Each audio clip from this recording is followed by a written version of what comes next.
This is HRRN, horse racing's voice. Less than a quarter of a mile to go in the Claiming Crown Jewel, and Diamond Bachelor comes away with the lead on the far outside. Royal Posse begins to motor in between horses, and we're all set. Eighth of a mile to go. Lane Luzzy trying to get one more furlong out of Diamond Bachelor on the outside, and Royal Posse ducking to the inside. John Jones, three chances. Royal Posse at Diamond Bachelor. Royal Posse!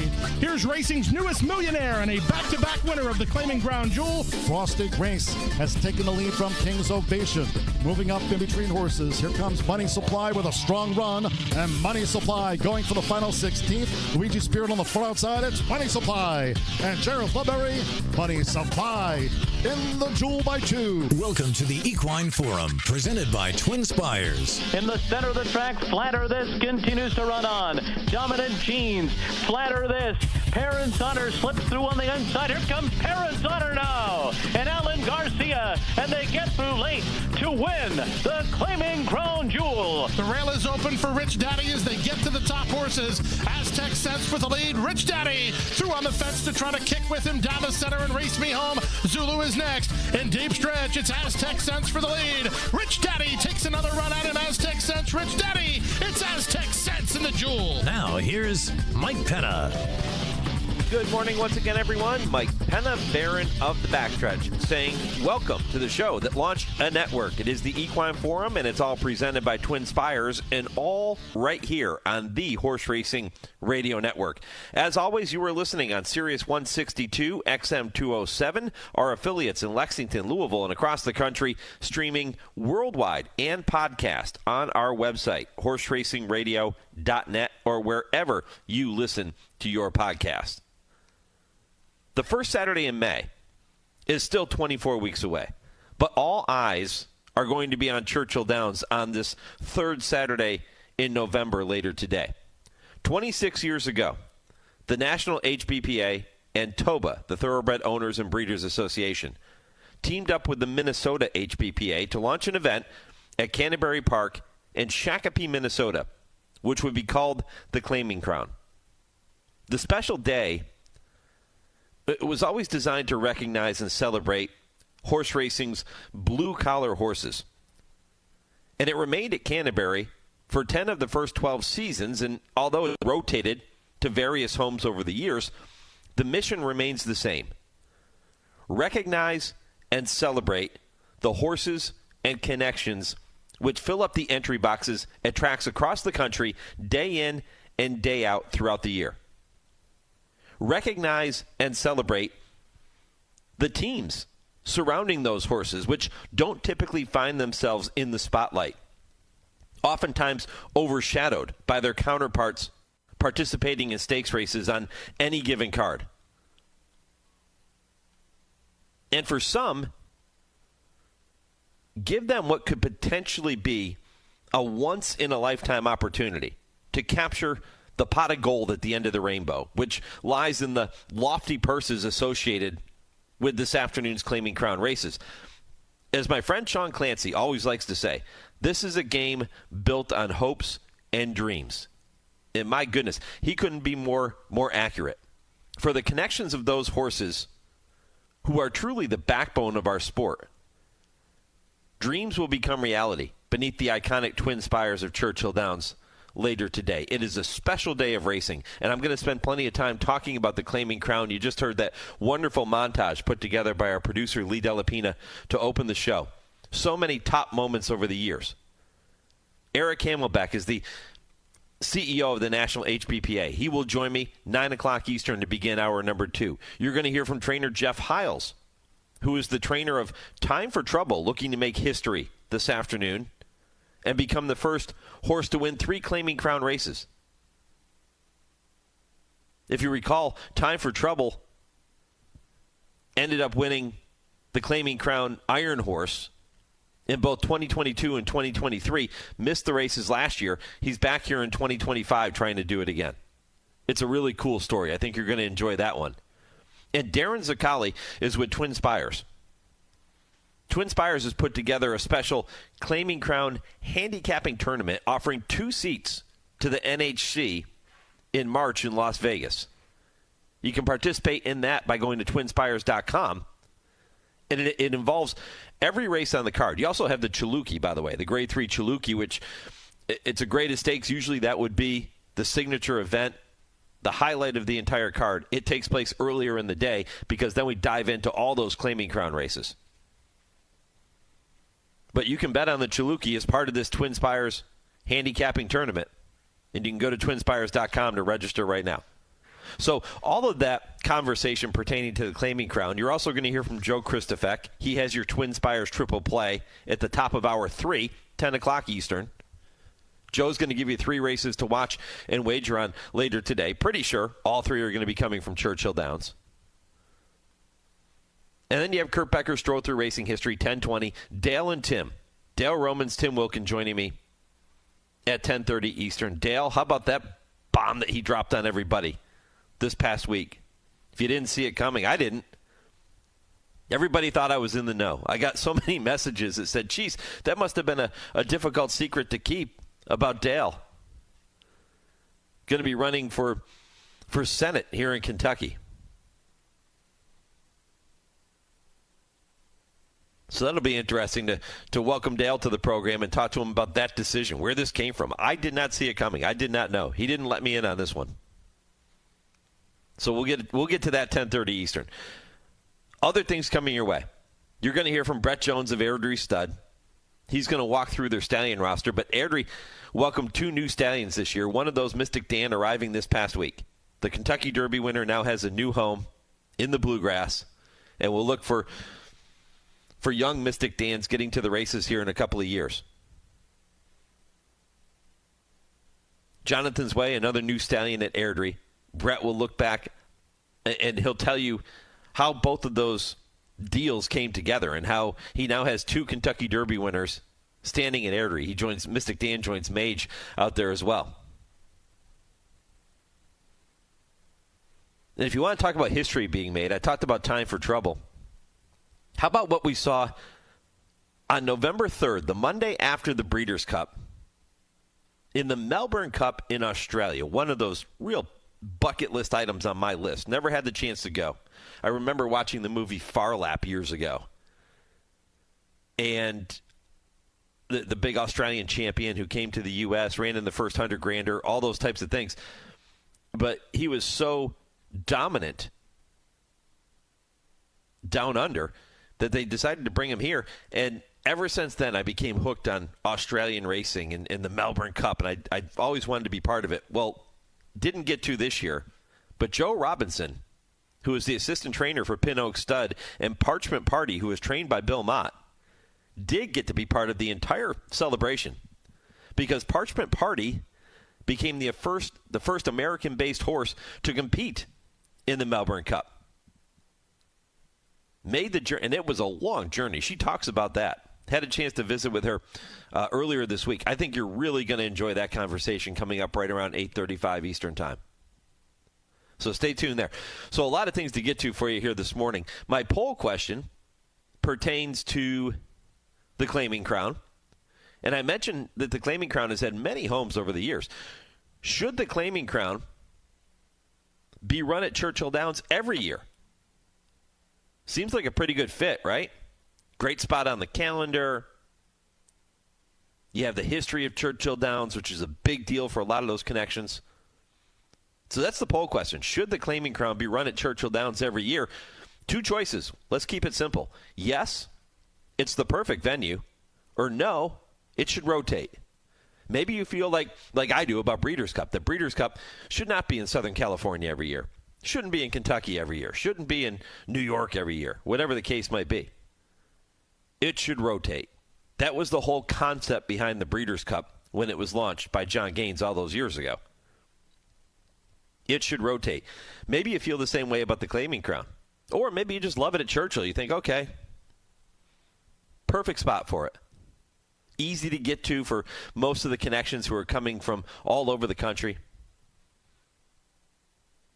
Churchill does a wonderful job with these big events. Maybe you feel that it should just stay there. So let me know your thoughts. You can go to @HRRN on X.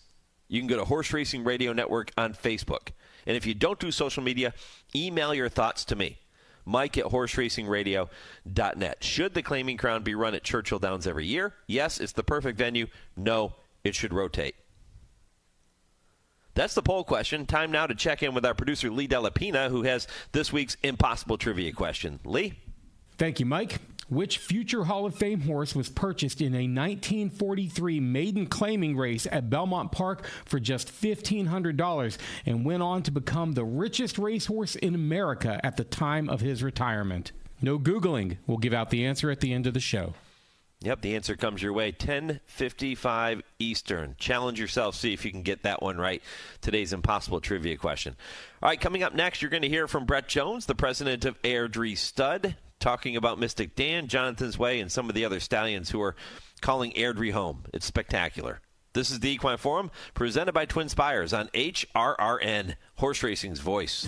Race to TwinSpires, where you can unlock a $25 risk-free bet. Just use the code HRRN25 when you sign up. And if your first bet doesn't win, TwinSpires will refund your account up to $25. Wagering on the app is fast with free past performances, insider picks, and power plays every day you wager. TwinSpires. Download the app today to earn your $25 risk-free bet. Void where prohibited. For terms and conditions, visit TwinSpires.com. Must be 18 or older, 21 and older where applicable. For help with a gambling problem, call 1-800-GAMBLER.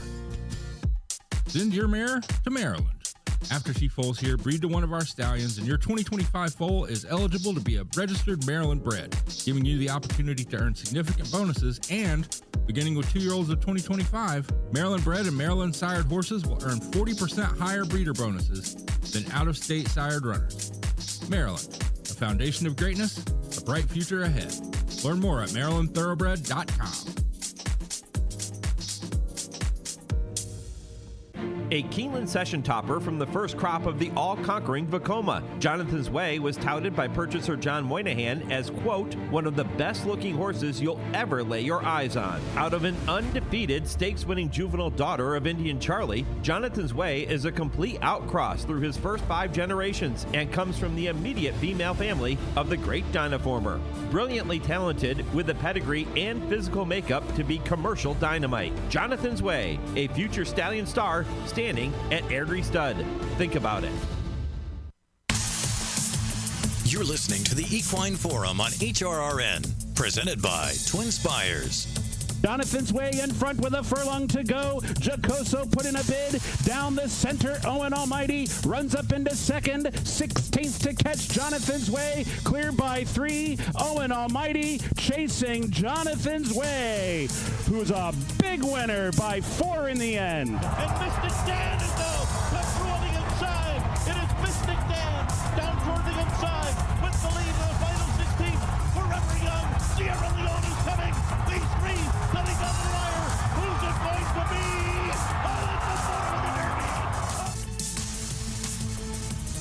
Welcome back to the Equine Forum, presented by TwinSpires. A couple memorable race calls. Mystic Dan winning the Kentucky Derby. Larry Colmus brought him home in that one. And Jonathan's Way winning the Iroquois. For Mystic Dan, that margin wasn't much, but it doesn't matter. When you're the Derby winner, you're the Derby winner. And what a field that turned out to be.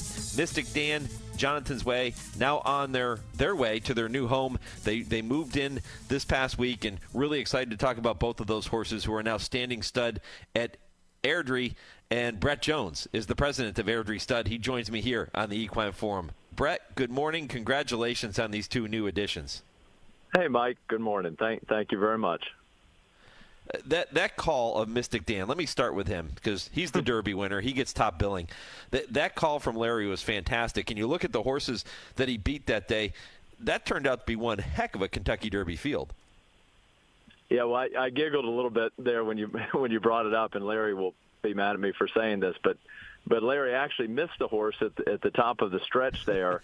And I think the reason why he missed him is because he made this just lightning quick move to kind of open up 2 or 3 real quick. Obviously, he came up the rail, and that's been well documented. But he was able to come up the rail because he is such a, he's got that quick acceleration. So even Larry, who is as good as they come, missed him at the start there. And then one of the great finishes of all time. And you got 2 Breeders' Cup Classic winners behind him, and some major horses, Dornock, Fierceness, also in that field. So he did get to the wire first, and it was one of the best fields that you'll ever see in a Kentucky Derby. You mentioned that quick turn of foot. That was somewhat of a signature move for Mystic Dan. Is that something, Bret, that when you start looking at a potential new stallion prospect, that's one of the boxes you like to have them check? Sure. That's one of those terms you hear all the time is a turn of foot when you're talking about the best stallion prospects. You'll hear people say that all the time. That's what you're looking for, a horse that can accelerate quickly, is athletic, and has that burst of speed, and that's what you hope that they'll put into these mares and ultimately into the babies that hit the racetrack. What are some of the other things you liked about Mystic Dan that led you to go down this road? Well, honestly, the race that I always tell people you have to watch. Everybody's seen the Derby. He was you're a famous horse when you win the Derby, so everybody is very familiar with his career and the way he came back this year. But the race that we always want people to see is that first win when he's a 2-year-old at Churchill going 5.5 furlongs, and he really runs off the screen. He wins by 7 and change. Does it very fast. I think it was 1:03.1 maybe was the time. But just super, super impressive, up on the pace. And generally the horses that win going 5.5, early in their 2-year-old year are not the horses that are staying around and winning the Kentucky Derby at 10 furlongs. But he did do that. And that's you love to see a horse that has that level of precocity, then can train on, not only to be a Derby winner at 3, but a multiple graded winner at 4, which somebody was telling me the other day they hadn't. I think he was the first Derby winner in 20 years to win 2 graded races as a 4-year-old. So he stayed on, did the things that we all want horses to do, and but he had that speed, and that's what we really want to call people's attention to. Yeah, I was going to bring that up to you about the 2 greatest stakes races after he won the Kentucky Derby. It's not uncommon nowadays that a Derby winner doesn't win another race at all after they win the Kentucky Derby, but Mystic Dan able to do that and to do it at a high level, winning the Blaine Stakes at Churchill and then the Lucas Classic, his final career win coming on September 27th. And that race was really strong too. Yeah, so game. In between horses, probably shouldn't have been able to win the race, and again used that turn of foot to split horses, and was really pretty courageous getting there, and then out finishing a good Steve Asmussen horse. So we all wish that wasn't his last race. We really thought going into the Breeders' Cup that a 2-turn dirt mile was kind of exactly what he's always wanted. I think he won the Kentucky Derby because he's a really good horse, but not necessarily because he's a 10 furlong horse. I think the dirt mile, which his sire won twice, would have hit him right between the eyes, but it wasn't meant to be, and no looking back there. But he did go out a winner, and I just wish he'd gone out a winner on November 1st. Bret, your dad, Brereton, your late father, your family is so synonymous with breeding and racing in the Bluegrass State. So how cool was it to watch the Derby winner walk off of the van and onto your farm knowing he's going to stand stud there? Yeah, it's very, very cool.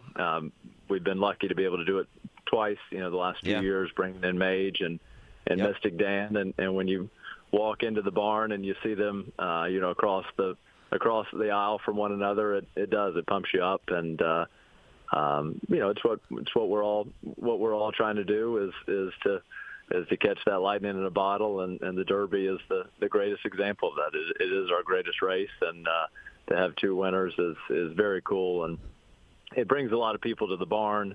It gets the people on all the great people we work with here at the farm, gets everybody excited. My kids think it's cool, so it's really pretty special to have both those fellows in there.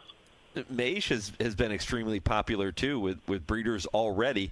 We're looking forward to getting his runners out there on the racetrack and can't wait to see them do their thing. But talk a little bit about the response that Mage received when he got to stud.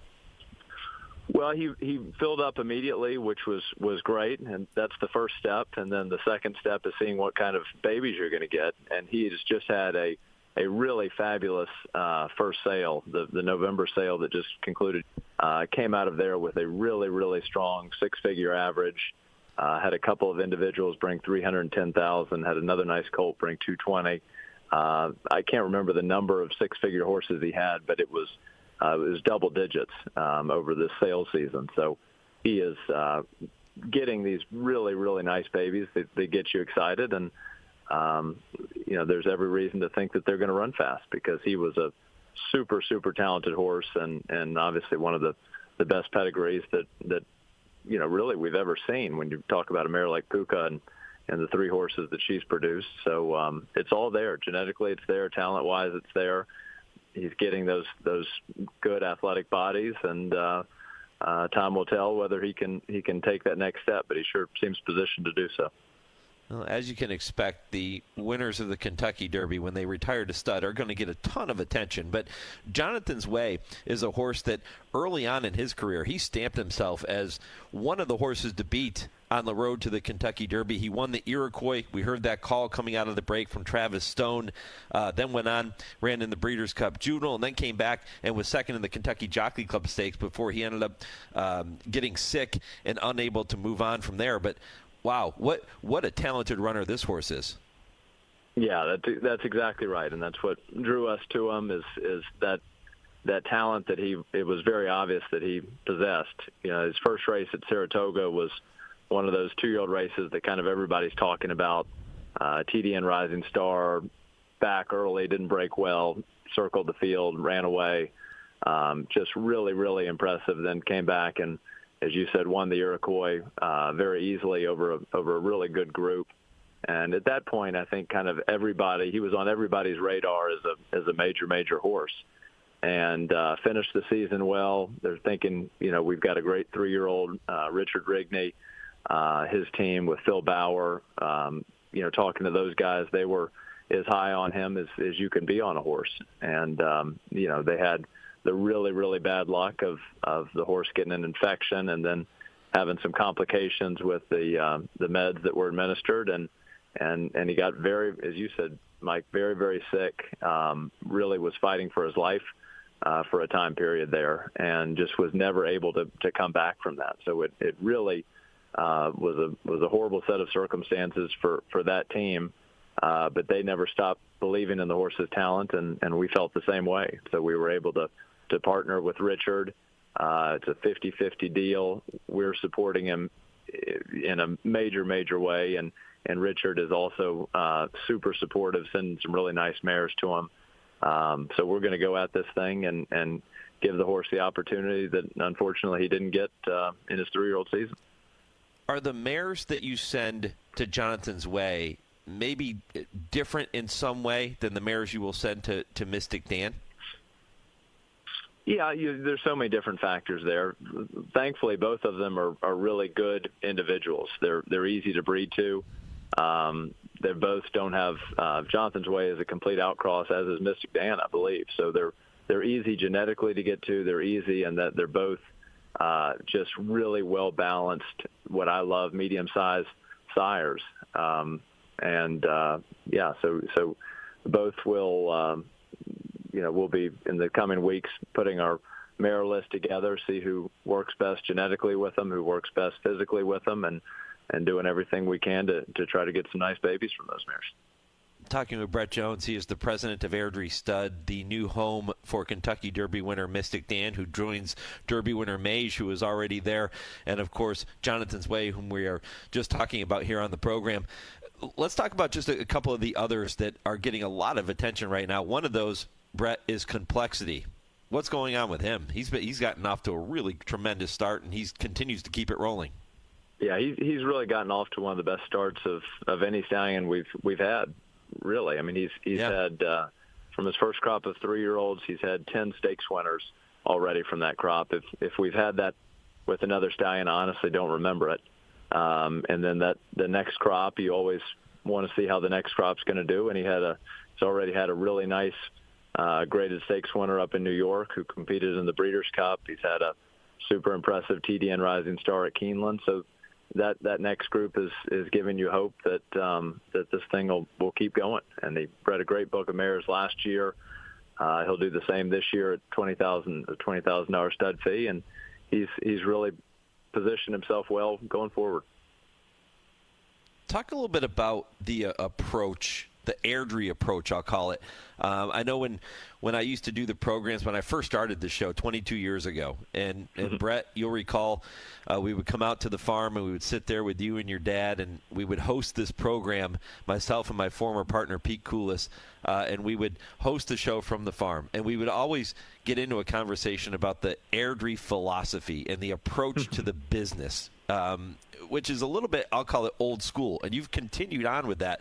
Tell me a little bit more about the approach and the philosophy that you employ when you're acquiring stallions and building stallions into what they have become. Well, I think Dad's approach when you talk about building stallions, and I'll tell you what John Williams, who I know you know, and John always is one of the first to reach out when something good goes well for one of our homebreds, and what John always said about Dad, and continues to text me after a good win. He said Barry Jones always ate his own cooking, and that meant that he was going to support his stallions with his own mares, and he was going to make sure that he did everything he could to give him that opportunity. He'd breed to his own horses. He'd race the horses he bred. And that really was Dad's philosophy, is do everything you can to support the boys in the stallion barn, because if one of them or more of them hits, it really can change everything. All of a sudden, you're helping your broodmare. You're not just bringing in more stud fees. You're helping your broodmare band. You're helping your yearling crops. I mean, everything about our operation revolves around that stallion barn. So you better be giving them that support if you have any expectation of them making it. And you've continued to do things that same way after your dad's passing. Are there things that maybe you tweaked a little bit that you do maybe a little differently than what your dad did? Yeah, well, it's one thing we have done a little bit more of is more partnerships. Pop got to a great place where he really enjoyed just doing his own thing, which you can't blame a guy. You know, when he first started in the business 50 years ago, he didn't have the luxury of really having his own horses. Everything was the boarding operation, and then as he built up the stallion barn a little bit and had some success, later on he was able to really kind of go it alone, which is fabulous. I really love the idea of partnering with people, both through racing partnerships, through syndications with the stallions. We've taken on a few boarding clients, which is not something we've done in recent memory. People that have reached out to us, we never solicit business, but I love those relationships that can come from a good partnership, and I think it's important. And so that's a direction we've gone in that's a little different. But at the end of the day, Dad's formula is still the formula here, and that is try to raise the horses the right way and surround yourself with the best people possible, which we've always been lucky to do at Airdrie and with the people that we choose to do business with. What do you think your dad would say if he were to look down and see two Kentucky Derby winners standing in the stallion barn? He'd say, I hope you didn't overpay for them.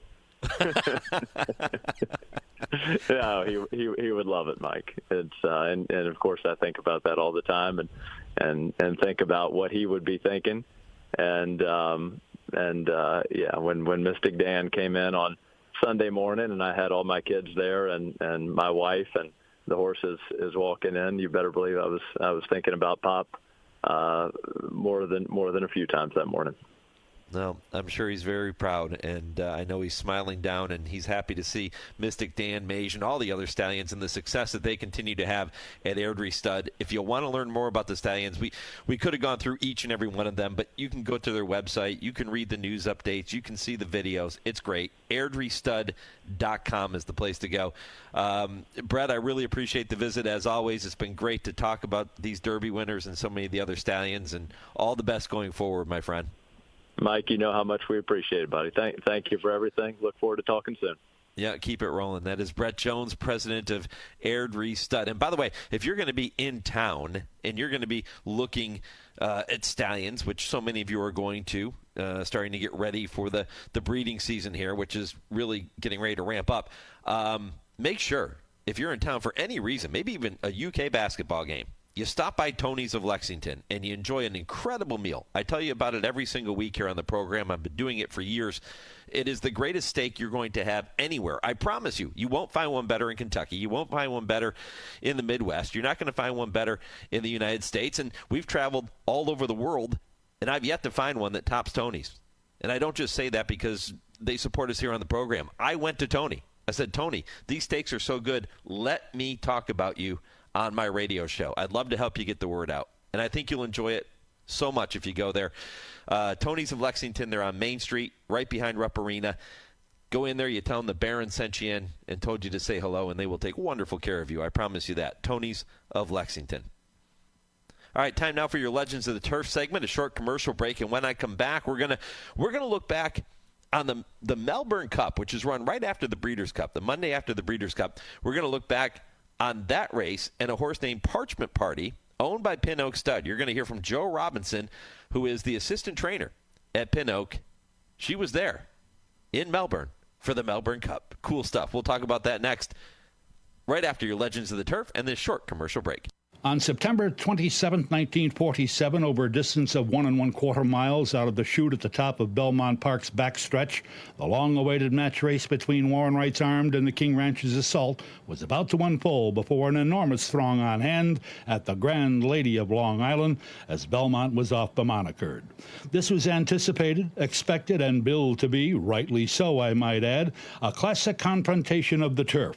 The two owners, Warren Wright and Robert Kleberg, agreed that the $100,000 prize to go to the eventual victor would be given to charity, and it was a non-betting race. At Belmont, there was a bell which lifted its melancholy clang over the walking ring just before the horses for each race were to be filed out for the post-parade. And just before this match race, it seemed to those in attendance to sound a sadder note than was usually the case. It was as a distant peal that may well have been of the self-same import of which Hemingway wrote, quote, "Ask not for whom the bell tolls, it tolls for thee." A chill, brittle wind howled in from the northeast, bringing the starkness of the foreboding North Atlantic down across the 1,000 miles of ocean from the barren Arctic Circle. One of the horses responded to its sweep against his legs and through his mane and tail as he danced impatiently during the long parade to post for the start in the remote corner of Belmont's backstretch. That self-same wind brought no solace to the other combatant, for he was to run this race on courage alone to fulfill a promise that had been made and was herein to be honored. He was not the same marvelous thoroughbred he had been during a brilliant career on the racetrack. He was somewhat lame and sore, each step bringing a twinge of pain. His heart and mind told him of the task at hand, but his body throbbed in protest. Armed, the great handicap champion older horse, and Assault, the 1946 Triple Crown winner, went to the starting gate. Somehow in the gate, Armed nicked himself on 1/4 and left a scratch that scattered blood and a spray on his legs as he ran, but he broke in front as the starter sent them on their way. As the two champions loped down the long run to the far turn, it was Armed by 4 open lengths with still half a mile to run. Assault, under the highly capable, renowned Eddie Arcaro, reached back for an attempt at one of those patented late charges, and through the next 2 furlongs he cut the gap to his rival to but a single length by the time they reached the quarter pole. As they straightened away for the final 2 furlong run to the wire, it appeared to the roaring throng that Assault had put dead even with Armed. That was to be the last hurrah for the Clubfoot Comet, the great King Ranch standard bearer. Assault had given it everything he had, but on this day it was not enough. Arcaro, recognizing a lost cause, eased his mount up in the final 16th, and Armed cruised home a winner by 8 open lengths and a final time of 2:02 and 4.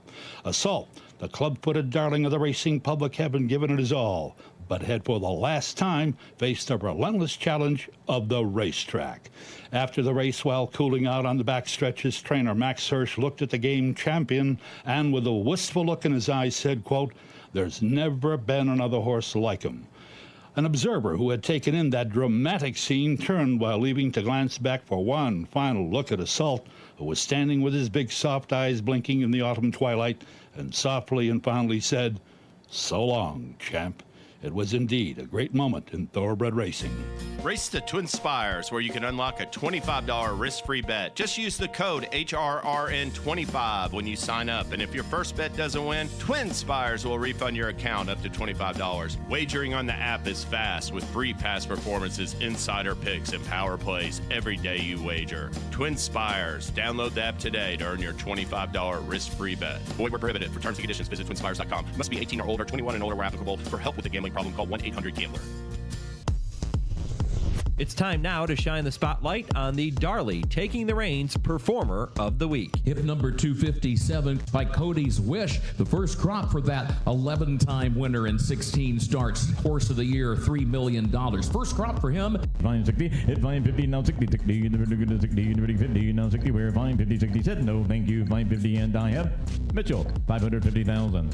How about that? An impressive weanling by Darley stallion Cody's Wish, selling for $550,000 at the recently concluded Keeneland November sale. That is a tremendous moment, which makes Cody's Wish your Darley Taking the Reins Performer of the Week. Darley stallion Cody's Wish, the horse of the year, is the current leading first crop sire by weanling average and has the co-highest priced lot of any first-year stallion of $550,000. Cody's Wish will stand the 2026 breeding season for a fee of $60,000 stands and nurses.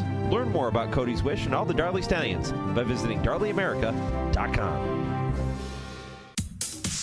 You're listening to the Equine Forum on HRRN, presented by TwinSpires. On the outside of them, Lambeth within a length of the top pair. Parchment Party has work to do. He's coming through along the inside as they straighten up for the final eighth of a mile, and Parchment Party has made steady headway, and Collars Digital Ops, Game Warden, Lambeth drops back, coming to the 16th pole, and it's John Velasquez and Parchment Party, a length and a half, absolutely flawless ride, and riding the best horse helps. Parchment Party wins the Birdstone. Digital Ops, Game in defeat, Game Warden finished third, then Lambeth. Welcome back to the Equine Forum, presented by TwinSpires. Mike Penna, Baron of the Backstretch, with you right up until 11 a.m. Eastern here this morning. That was Frank Miramati with the call of the Birdstone Stakes at Saratoga on August 6th. 2 months prior to that race, Parchment Party had won the Grade 3 Belmont Gold Cup Stakes, a race in which he qualified for the Melbourne Cup in Australia, becoming the first American-based runner ever to compete in that race. And it is a race steeped in history. It is spectacular. One of my bucket list items, and I'm a little jealous of my next guest, who is Joe Robinson. She is the assistant trainer for Owner's Pin Oak Stud. And, Joe, I got to tell you, you're joining me from Australia. You're still there. You've been in country for quite a while now. I am so jealous that you got the chance to experience the Melbourne Cup. Hi, good morning. Yes, I'm still here. I've been here for pretty much a month now, so I'm getting the hang of Australia and the lingo. What's the experience been like? It's your first trip to Australia. Oh, it's been fantastic. Racing Victoria has done a great job in making us feel very welcome and giving us any help and advice that they can. And, you know, they provide us with a car and everything, and so we can go for a look around. The weather's been a bit disappointing, but the place itself is lovely, and everyone over here is just very, very nice, very helpful. And as soon as they hear that we're here with horses for the Melbourne Cup, you know, it just creates a buzz. Like, everyone wants to talk to you and ask you about it and see the photos, and yeah, it's been a great experience. I, like so many people, have had to go back and watch the replays of the race online, and it looks like the horses are much like we would see in the Kentucky Derby. The grandstand, the clubhouse areas, if you will, are full. There are people scattered around the track in various parts, and they're lined up, I don't know, 10, 12, 20 deep. Maybe that's an understatement. Explain to me, and for people who have never been there, what it was like, the whole atmosphere. Oh, it's electric. It's huge. The build-up to it, just when you get there on the day, there's just a buzz going through the whole of the grandstand all the time. It was a little bit new to Parchment Party, but how they do it over here is you have to stand in the tie-ups. So we got there 3 hours before the race, and he had to just stay in the tie-up area, which would be like the saddling stalls back home. And the public can come around and they can see him, and they can do photos from obviously about 8 foot away, a bit of a distance, but they're still there, and everyone wanted to see all the international horses, and especially ours, with him being the first one from America. So it was a huge buzz the whole day in the lead up to it, but he handled it incredibly well. I was a bit worried that he might get nervous or a little bit on edge, but he actually didn't. He took it all in his stride very, very well. And when it came to actually going over for the race, you walk down through a tunnel that brings you up to the mounting yard there, and you just walk up into this, it's just a sea of people and cameras, and there's helicopters overhead. I mean, it's intense, but I just feel like I had this huge smile on my face the whole time. It's unbelievable. I'll never get to experience something like that again, I don't think. Is it comparable to the Kentucky Derby, or maybe even a notch above when it comes to the pageantry that's involved? I think, I mean, I obviously love the Kentucky Derby, but just in the way that it's done here, I think walking up into that kind of situation, like surroundings, like in front of the grandstand, I mean, you're in front of 80,000 people. It was bigger in that respect for me than the Kentucky Derby, although I have not led up a horse in the Derby. I've done the Oaks, but not the Derby. But I think because in America, we have kind of a bit more of a sheltered saddling area and paddock, and then they go out onto the track where the crowd is. This was kind of the reverse. You take them out there before the jockey gets on into all that atmosphere, and then go from there. So, I mean, it was huge, and I think there would have been a few more people there had the weather not been quite so unpredictable. We did get a bit of a downpour 30 minutes before the race, and they did say that because of that possibility, it probably put a few people off from going. So there may have been another 10 or 20,000 more had it not rained that day. How about the race itself? Parchment Party ends up finishing 20th. What were there, 23 or 24 horses in the race? So not his day in terms of running a big race that was going to win it, but again, he makes history becoming the first American-based runner ever to make the trip there for the race. Absolutely, and to be honest, that was kind of what I was going for. He had as much chance as anybody else in the race. You never know if the others are going to get a bad trip, or they make a bad start, or stuck in traffic or anything. So in that respect, he had as much chance as anybody else. But the ground definitely went against us.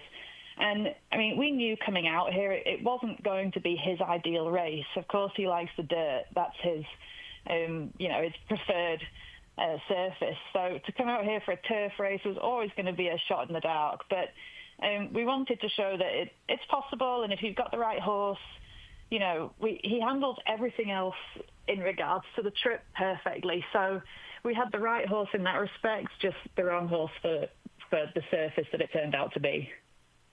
You've been around Parchment Party for a long time now, and this was his, 12th career start, I guess.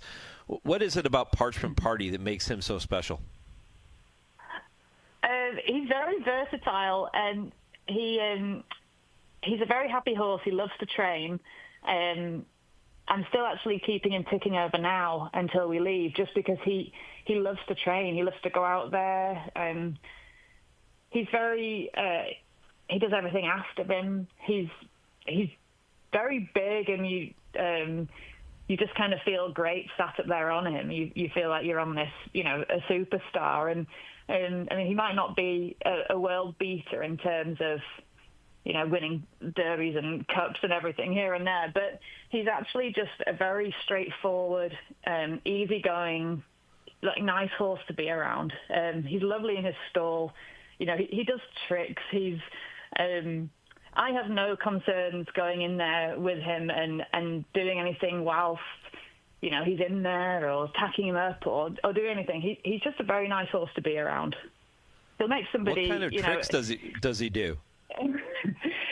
Well, if you ask him if he'd like a carrot, he'll lift his top lip. And and it's kind of sad because, well, it's not, it's great, but he then starts to think that maybe everyone has carrots, so he just does it to everybody, and then, he doesn't always get the carrots, so it's kind of sad, but he'll do it on command. If you stand in front of him and say, "Do you want the carrot?" he'll lift his lip. It's really cute.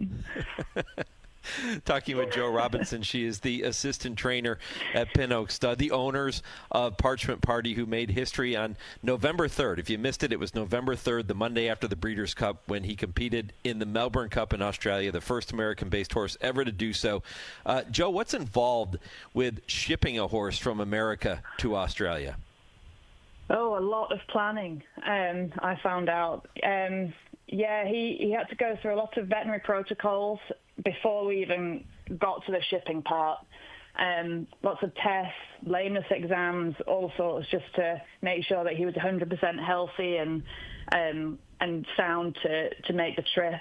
And there isn't a quarantine facility in America that's currently approved by Racing Victoria, so we had to ship over to England to do 2 weeks there to start with, but it wasn't straightforward in getting to England because there wasn't a direct flight into Stansted. So we ended up having to go, he flew to Belgium, and then he got on a horse box. He had a little rest in Belgium for a few hours, and then he got on a horse box and did a 12-hour ship over to Newmarket. And I got there a couple of days before quarantine officially started, and there was the first batch of horses already in there, so we couldn't enter it. So we had to go into a bit of an isolation area for 2 or 3 days, before he could even enter quarantine. So before we even got into the quarantine in Newmarket, he'd already moved, four times. Oh, my goodness. And then we did 2 weeks there, and then they then fly you out to Australia. We then had 2 weeks of quarantine, which is very, very strict over here, at Werribee, which is about 30 minutes outside of Melbourne. And then we've been free from quarantine for a week before the race, but you're still limited to how far you can go in proximity to any other horses or livestock or anything like that. Is it a similar process coming back to the States? Coming back, he actually goes via Hong Kong, Alaska, and then into Miami, and he has to quarantine for a week in Miami before he's allowed back into general population. Okay. My goodness. So it takes a special horse just to handle the trip, right? You have to be a special horse. Yeah, exactly. There's so many things that can go wrong, or that they don't, acclimatized to different weathers and temperatures, seasons, of course, because Australia's on the flip side to everywhere else, and then even different surfaces that you're training on each day, the different bedding that you're using. There's a lot that can trigger, a stress response, whether it be a temperature or coughing or anything like that. I'm proud that he managed to get through it all without any problems, and hopefully it's the same going home. But he's just a very, a relaxed horse. He handles everything very well. So it does take a certain horse, I think, to be able to do it. The story surrounding the winner, Half Yours, is pretty remarkable, too. Trained by the father-son combination of Tony, his son Calvin McAvoy, Jamie Melham, the jockey, the second female to win the Melbourne Cup. She made history there, but the first ever to pull off the Caulfield Melbourne Cup double. It was a huge win for a lot of connections there, as you would expect, but this was really special. Yeah, it was great, and of all people to win it, of course, I was always rooting for the internationals a bit because I'd been with them for the last month, but that was a great story for Half Yours to win, and it got a great big response from the crowd, obviously. I think it was that horse was the only Australian bred horse in the race, I think.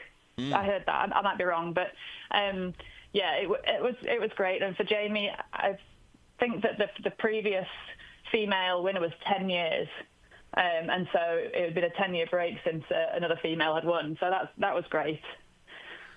Yeah, you watch the race and you're wondering. Everybody you talk to, it's huge. Yeah, you watch the race, you're wondering with so many horses, how on earth does a horse ever get clear sailing? But I guess we say it about the Kentucky Derby too, and it just happens. And it was so much fun to watch the race. And of course, I'm cheering for Parchment Party, hoping he was going to make his run. And he'll live to fight another day. He'll be fine. But boy, did he do something special there and put American racing on the map in Australia with that trip down under. Really special stuff. Joe, have you had the opportunity to get away from the racetrack and experience much else that Australia has to offer? A little bit here and there. I went and found some kangaroos. I thought they'd be everywhere when we got here, but I had to go looking. But we did find some, and it's been more like the wildlife side of things that I was interested in seeing, but I'm going to take a little bit of time the odd afternoon here and there and go off and do a bit more sightseeing before we go, because I might never get to come back out here again. So it's a bit of a once-in-a-lifetime opportunity. So I'd like to see some things. Whilst the horses here are a little tied to making sure that he's done and fed and healthy. So once he flies out, I've got a day or two to go and do some sightseeing. Good for you. I hope you get to enjoy every moment of it, and safe travels back home with Parchment Party to you and to the entire team.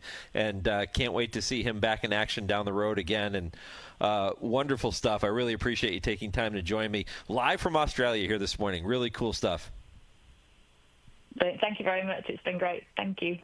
Thanks, Joe. All the best. Joe Robinson, assistant trainer for Pin Oak Stud here on HRRN. That is such a cool story. Again, history made at the Melbourne Cup by Parchment Party, making the trip there and the first American-based runner ever to compete.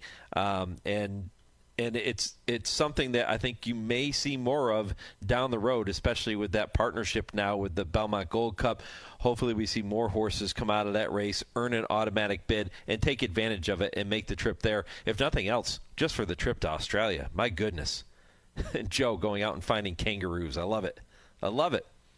All right. When I come back, I will tell you what's ahead in hour number 2. We'll talk about the Claiming Crown coming up later today at Churchill. You're going to hear from Eric Hamelback, the CEO of the National HBPA, and a couple of other guests that are going to tell you about some other things happening at Churchill Downs tied in to the Claiming Crown. That comes up in hour 2. Stay with me. It's the Equine Forum on the Horse Racing Radio Network. Woodford Feed, where tradition merges with technology. Family owned since 1940 and providing exceptional customer service, Woodford Feed specializes in the highest quality feed, using only the finest ingredients to ensure optimal nutrition for your horses. In addition, Woodford Feed can help with all your farm needs, including field seed, fertilizer, and weed control. So whether your horse is sprinting around the racetrack or has a foal by her side, count on Woodford Feed to provide the quality nutrition necessary to perform at the highest level. Woodford Feed for Sales, Kentucky. Dear Vet Ticks, it was nice to spend the night with my daughter and other veterans. It's so humbling to attend an event when you feel appreciated. I had a wonderful time with my family. Thank you for the memories, Vet Ticks. Dear Vet Ticks, thank you for a great experience and for your support of the military and veterans. Thank you so much, Vet Ticks. Our family has gone through a lot the last few years, and this gave us a nice break. Every empty seat at a concert, game, or special event is a missed opportunity to say thank you to a veteran or a service member. By giving your extra tickets to Vet Ticks, you'll help America's heroes reduce stress, strengthen family bonds, and create a truly happy memory that will last a lifetime. So when you really want to say thank you for your service, give the experience, give the memory. Vet Ticks. Give something to those who gave. For more information on how you can make a difference, go to vettix.org. Did you know? VA home loans are a key to home ownership for those who served. I would tell anybody who is interested in getting a VA loan to just do it. For me, the best thing about the VA loan was the simplicity of it. I was expecting, government paperwork, it was going to go on forever, and it just wasn't. Since the down payment for a VA loan is minimal, we were able to purchase this home and then use the money that we were going to use as a down to actually fix up the home. And the only way we could do that was because the nest egg that we had saved for the down payment, we didn't have to use because we went the VA route. This is a wonderful benefit that veterans can take advantage of. In the military, we make a lot of sacrifices. We're away from our family a lot. And with the VA loan, it's a way that it makes it easier for us to get a home. To learn more about VA home loans, visit va.gov/home loans. Want to get the latest HRRN content directly on your computer or mobile device? Then subscribe to our podcast using the Podbean app or Apple Podcasts. Just go to hrrn.podbean.com on your computer and click follow, or download the Podbean app and search HRRN. You can also find us on Apple Podcasts and listen to our latest episodes anytime. Don't miss a thing. Subscribe to our podcasts today.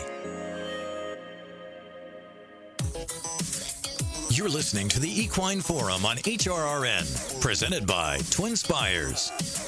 They have not changed the running order much. From the back, Temple City Taboo, Miss Bonnie T, Bobby Jean continues to trail. They reach the top of the lane. Torjate has been there the entire journey. Goats on a Tree. Collaboration is going for the 3-path. Wants out of there. Fantasy Performer is trying to hold that line. And the front two continue to go at it. Goats on a Tree to the outside. To the inside, Torjate. Collaboration sticks her head down to chase the top duo. Goats on a Tree to the outside. Bobby Jean from far out of it. Goats on a Tree almost there. Goats on a Tree won it. Goats on a Tree over Tuck-Chet. Correction, that's Torjate to the inside. Then late rally there, Bobby Jean with Collaboration in 1 minute 42.55 seconds. Welcome back to the Equine Forum, presented by TwinSpires. Mike Penna with you on this Saturday morning, right up until 11 a.m. Eastern. That was Chris Griffin with the call of Goats on a Tree, winning an allowance race at Aqueduct on October 18th. Goats on a Tree is trained by Mike Maker.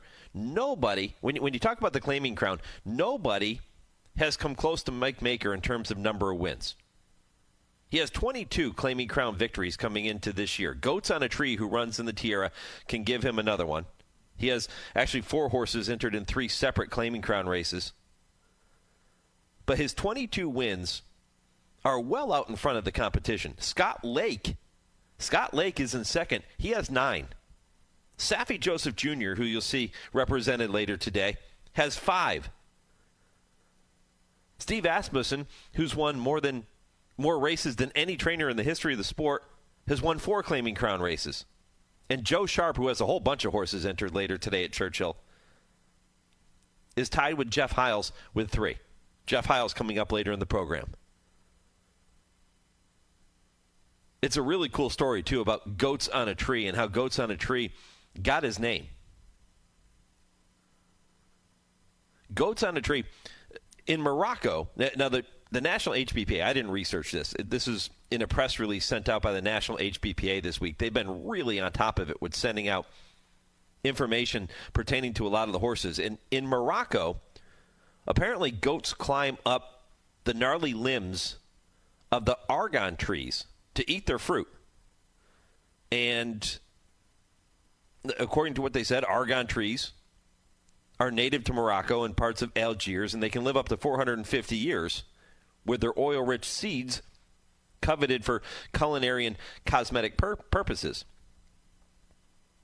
So, Goats on a Tree is named after these goats in Morocco that climb up the trees. It's a real thing. They actually do that. We'll see if Goats on a Tree can climb past the competition later today and find a way to the winner's circle at Churchill Downs. Plenty to talk about. Again, more Claiming Crown conversation, a lot of Claiming Crown conversation coming up in the next hour. Want to remind you, I don't know if Mike Maker, he's been real good. I don't know if he can dance, but if you're going to dance, you might as well do it with Derby and Dance Party video horse racing. I actually had a friend of mine this week reach out to me and say, hey, do you have the name of the folks that put that together? I want to contact them. So the word is getting out, and you should too. If you're a corporation and you're planning your holiday parties, there's a reason that people like Penske Racing are using it, Goodyear are using it for their corporate gatherings at the end of the year. It's a great way to tie everything together and take your party to the next level. And you say, Baron, what the heck is Derby and Dance Party video horse racing? Well, if you go to derbydanceparty.com, you can watch videos and learn more. And whether you're hosting a personal horse racing watch party or any kind of party, or you're a company that's putting together those holiday parties. Check out Derby and Dance Party Video Horse Racing. I promise you it'll go to the next level. Go to derbydanceparty.com or call 844-MY-PHILLY, 844-MY-PHILLY to learn more. All right, 1 hour in the books. A couple more to come. Plenty of Claiming Crown discussion in the next segment. It begins with Eric Hamelback. He is the CEO of the National HBPA. He'll tell you all about it. That's straight ahead on Hour 2 of the Equine Forum after a 10-second pause for station identification. This is the Horse Racing Radio Network, where racing comes to talk.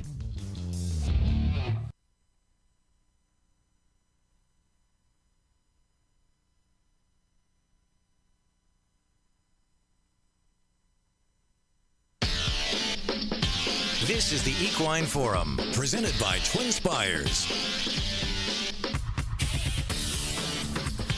Welcome back. Hour number 2 of the Equine Forum, rolling on a very busy Saturday morning. The focus of the racing world squarely on Churchill Downs on this third Saturday in November. Yeah, that's right. You don't have to wait until the first Saturday in May to pay attention to racing at Churchill. And it's a big day this afternoon with the Claiming Crown returning to Churchill Downs. It should be fantastic too. So many great races, so many full races with betting opportunities that are tremendous. You're going to hear from Darin Zoccali coming up later in this hour. He's going to tell you about the Claiming Crown tournament taking place at TwinSpires. You can participate in that by going to TwinSpires.com. Maybe win your way to the National Handicapping Championship coming up in Vegas. That's in March. So take a look at that and make sure you're participating.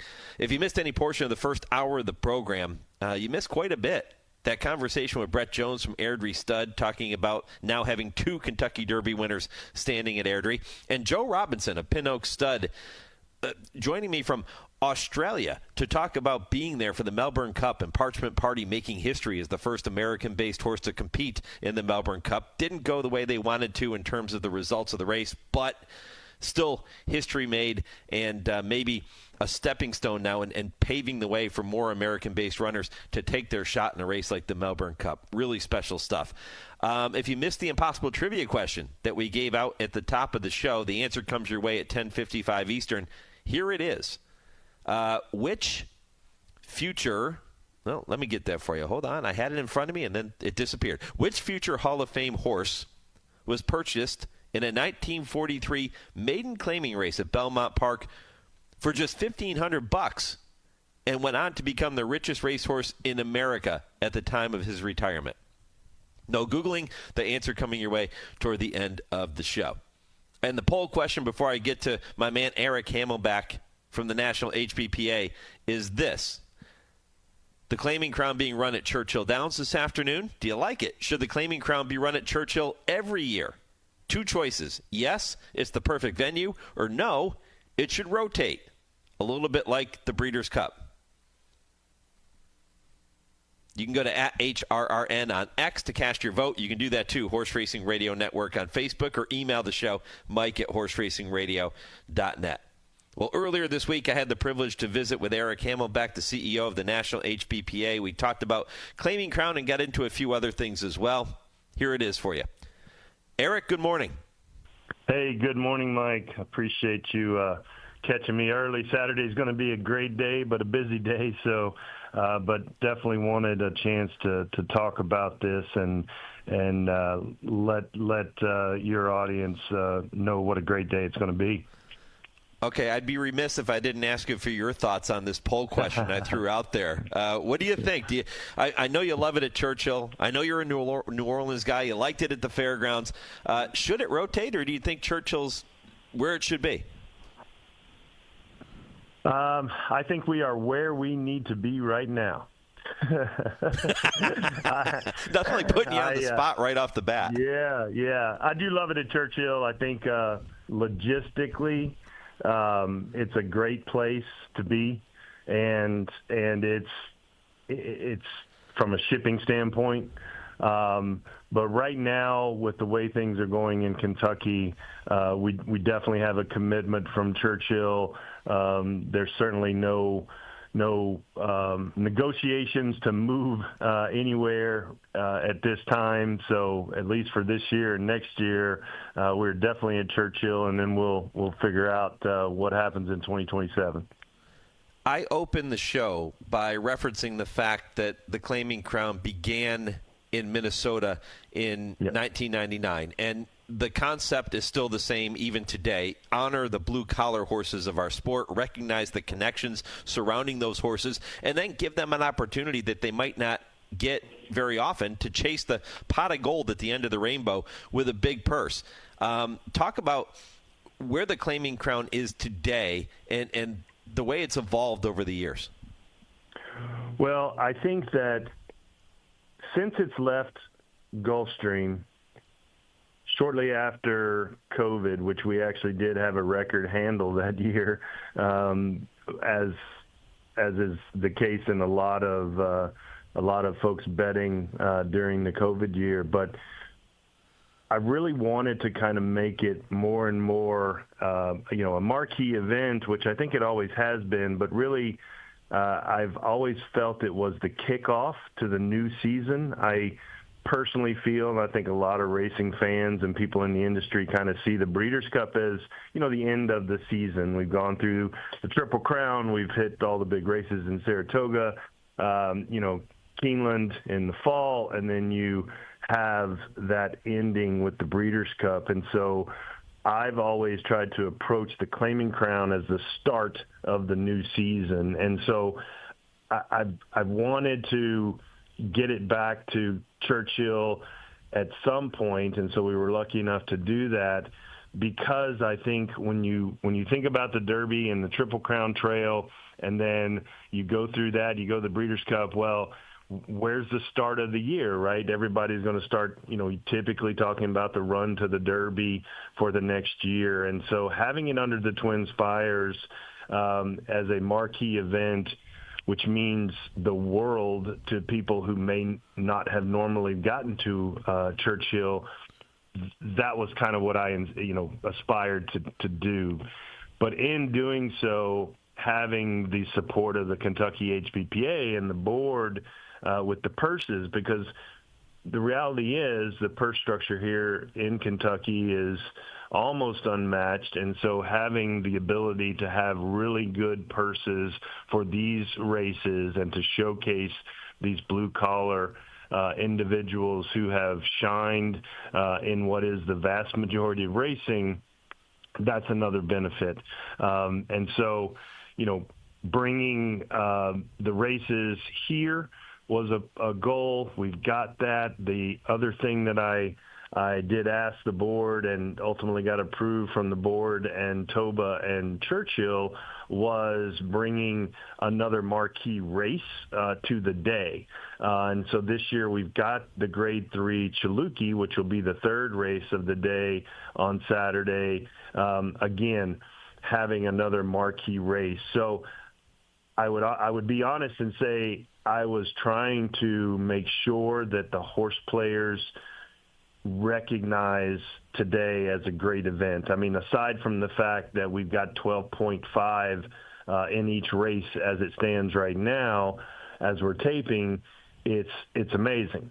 And to now see that we have 3 races that actually have 14 horses in it, that's something that Ben Huffman at Churchill told me they only do on Oaks, Derby, and Stephen Foster Day. So again, that's the support from the horsemen and the logistics of being able to get to Churchill. And then, as you mentioned in your run-up, the NHC, that was another thing that had gone over very well for me at one of our conferences way back in 2017. And so in planning the Claiming Crown this year, I reached out to Michelle Ravencraft, who's absolutely amazing over at the NTRA, and said I really would like to do an NHC qualifier the day of the Claiming Crown. And, man, that's all I needed to say. She was all in. Her and Holly got to work, obviously everybody at TwinSpires. So I just keep trying to make it as much of a special day for the owners, the trainers, and really the horse players. Because, again, if you know me, to me, I think the most important entities in racing outside the horse itself has to be the owners and the horse players. So everything I'm trying to do is to embrace the ownership of a claiming horse and make it a special day. Eric, I mentioned earlier, too, that the National HBPA has done a wonderful job covering a lot of the really neat storylines and the backstory surrounding some of the horses. Was it Goats in a Tree? Is that the name of the horse? I talked about that a little while ago, and I told that story. And I said that's actually a real thing that the National HBPA sent out this press release and told the story. But there are so many cool stories like that take place behind the scenes, and you've done wonderful work covering them. Well, I appreciate that. I will give all the credit to Jenny Reese and Gwen Davis. We have made a concerted effort, and I feel like a directive, at least from myself, as wanting to do as much highlighting as possible. But myself, I don't necessarily know how to get those stories out of people. Jenny's been doing an amazing work for how many years with her video shorts, but then bringing in Gwen Davis with her marketing skills and her graphics and just her photography and videography. We've been able to highlight these folks. But again, that's what, to me, it's all about, is highlighting the people behind the scenes, especially the owners and the teams, that get to this point. Because we've got a lot of, quote-unquote well-known trainers, and certainly this year we've got some outstanding jocks that are coming in. But when you look at the owners and trying to highlight them as the next, great thing, that's what it's all about to me. So I love the fact that I can have a great team of communications folks that can really get their stories out. Yeah, because it's not only about the blue-collar horses, it's about the blue-collar people, the human beings that take care of those horses and work with those horses day in and day out throughout the year. And to me, I love special interest and human interest stories, right? I love the horse stories too, but I really like those human interest stories. And there were so many great ones that came out. And I think that's another aspect of the Claiming Crown that makes it so special. You get the opportunity to say thank you and to recognize people that don't often find themselves in the spotlight because they're typically overshadowed by horses running in stakes races on any program. Exactly. And that's so true. I mean, I appreciate your view of that, and that is what it's all about. Eric, if you were, I know you're always looking to tweak some things and make the event even better, even more special. If you look to the future, is there anything on your bucket list that you say, okay, if we could do this with the Claiming Crown, man, it would be so cool? Well, at this point, what I'm working on already for 2026 is having more races. I don't know that I necessarily want to get to the point where we're splitting over 2 days like Breeders' Cup, but I definitely want to get to, let's say return to, because when we were at Gulfstream, we had 9 races. I want to get back to 9 races for sure, but talking with Ben and Dan Bork at Churchill, I think there's a feasibility to get to maybe 10 races of Claiming Crown. And so having another couple of levels, probably on the dirt, I think will just make it an even better day. And it enabled to highlight more owners in the way you were talking about. The behind-the-scenes stories are really the best. Yep. So the support you've received again this year, overwhelming. You mentioned the full fields, which is wonderful for horse players. I know Churchill loves that. The handle's going to be fantastic on a day like this. And tying into that NHC competition, when Darin joins me later, I'm sure he's going to reference the fact that it's not easy when you have these full fields and you're trying to put together your ticket for these handicapping contests. Absolutely. I mean, when you look at the fact that we've got, thanks to Kevin Kirstein, we've got 54 different jockeys on the day. We've got 110 different trainers coming from 14 states. there's 121 horses entered. They've got 30 different racetracks that have all shipped in, which is a little bit of a problem in and of itself, because a lot of these trainers aren't based here. So trying to find the room for them, Churchill's doing an amazing job trying to just fit everybody in to make this day go as well as possible. So, we are expecting good weather. So hopefully when this airs Saturday morning, it'll be a beautiful day. So right now we'll be blessed in the fact that it seems we'll definitely be on the turf. That's always the fear in November is having to come off the turf. But yeah, I think, these great fields, the purses, the amount of horses and trainers that are here, I think is going to make it a very special day. And a day for the National HBPA and all the connections, TOBA, everybody involved with putting this day together to really step back and enjoy what is going to be a very positive and a very welcome event returning to Churchill Downs again this year. Eric, in terms of what you've been working on with the National HBPA and what you're going to continue to work on going forward, what are some of the key issues that you're focusing on right now?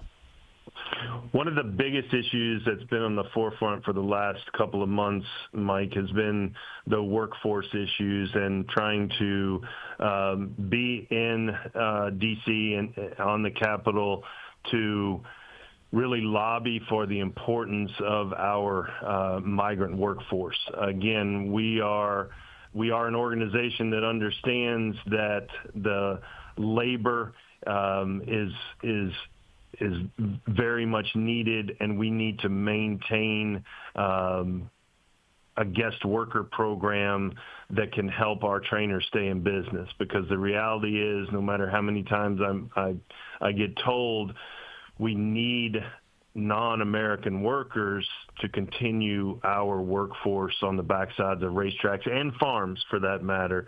So that's been one of the biggest things. I was a part of a 3-day fly-in in October with the American Business Immigration Coalition, where we met with multiple lawmakers and talking about the importance of a variety of agricultural-based businesses that need to make sure we maintain our workforce and our guest worker programs.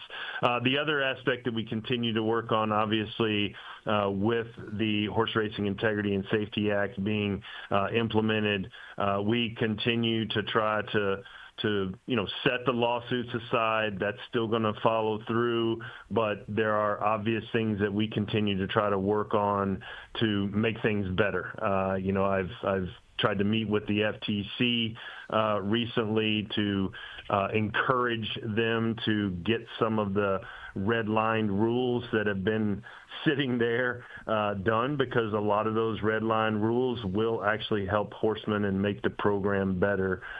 So we've definitely tried to continue that, and we've got several HBPA directors and presidents that are on the Horsemen's Advisory Council, or the Horsemen's Advisory Group with HISA. So we continue to try to get that as well, working forward on those. So, and then also planning the conference. Hard to believe, but March 26th is just around the corner. And yesterday, I can say this now. Yesterday, we did have a press release announcing our keynote speaker, which will be Mr. Everett Dobson, the new head of the Jockey Club. So he has agreed to speak to our conference, which will be March of 2026 back at Oaklawn Park. Eric, I'm going to shift gears for just a minute. I've got a couple of minutes left before I have to get to a commercial break. But the news coming out this past week that we lost a really good one. The 1997 Belmont winner, best known for denying Silver Charm his Triple Crown. That's Touch Gold. He was at Old Friends, 31 years old, and unfortunately he is now no longer with us. But I know that he's a horse that when you hear the name Touch Gold, he brings back some wonderful memories for you. Yeah, Mike. He's a goosebump horse. To have the opportunity to work with Touch Gold, Wild Rush, Awesome Again, all in the same barn. It's really hard to put the words together, but, probably one of my favorite stories is that I went to work for Frank for Adina in 1997, and I actually interviewed with Frank shortly after the Belmont win, and everyone knew Touch Gold, quote unquote, should have won the Preakness after he stumbled, and then for him to come back and win the Belmont was, basically a miracle, because I did have the opportunity to kind of see him and what happened to his foot coming out of the gate. He is still one of the toughest horses that I've ever worked with. But he was tough in a good way. I mean, he was, a very cerebral horse, very much a mental thinking kind of horse. And he had a toughness that really was cast on to his progeny. I actually even had the last mare that I owned myself. Unfortunately, I lost her to a fractured pelvis, but she was in foal to Touch Gold. And so he was just one of those special horses that had a hell of a race career, had an amazing stallion career, and he'll always be a part of me. In my office today, I do keep a braid. I call it the Adina Triple Crown. I have Red Bullet, Touch Gold, and Giacomo mane hair braided into a braid, and I've kept that in my office all these years. And so it's a tough one, but he lived a great life. I think everybody at Old Friends, they love those horses over there. They take great care of them, and and just the infirmaries of old age, it happens. It happens to all of us, and I was just blessed to have worked with such a great horse like Touch Gold. He retired after his effort in the 1998 Breeders' Cup Classic at Churchill Downs. 6 wins from 15 starts, more than $1.67 million in career earnings. And we remember Touch Gold here on this Saturday morning and all the memories that he gave to us. Eric, I appreciate the visit as always. Enjoy the claiming crown here on Saturday afternoon, and well done to you and to the team putting it all together. Thank you, Mike. Really appreciate it. All right, we'll talk again soon. That's Eric Hamelback, National HBPA CEO. I'll continue to focus on the claiming crown when I come back. You're going to hear from trainer Jeff Hiles, hoping that Time for Trouble can make some history and become the first horse to win the claiming crown on 3 different occasions. This is the Equine Forum, presented by TwinSpires on HRRN. Race to TwinSpires, where you can unlock a $25 risk-free bet. Just use the code HRRN25 when you sign up. And if your first bet doesn't win, TwinSpires will refund your account up to $25. Wagering on the app is fast with free past performances, insider picks, and power plays every day you wager. TwinSpires. Download the app today to earn your $25 risk-free bet. Void where prohibited. For terms and conditions, visit TwinSpires.com. Must be 18 or older, 21 and older where applicable. For help with a gambling problem, call 1-800-GAMBLER. The National HBPA is continuously working to protect the health and welfare of horses by advocating and funding research to help reduce equine injuries, lobbying for a national testing lab to oversee and establish absolute uniform laboratory protocols, advocating for every track to undergo an annual independent surface assessment, passionately supporting off-the-track thoroughbred retirement facilities and adoption groups, and so much more. See additional HBPA initiatives at nationalhbpa.com. You're listening to the Equine Forum on HRRN, presented by TwinSpires. Bless the Kitten cut the corner. Time for Trouble right there and alongside in second. They're head and head heading for the 8th pole. Malibu Star trying to close in with moment down toward the rail. 1 furlong remaining. Time for Trouble roused to an arrow lead. Bless the Kitten fights on, but is back into second as they come for the wire.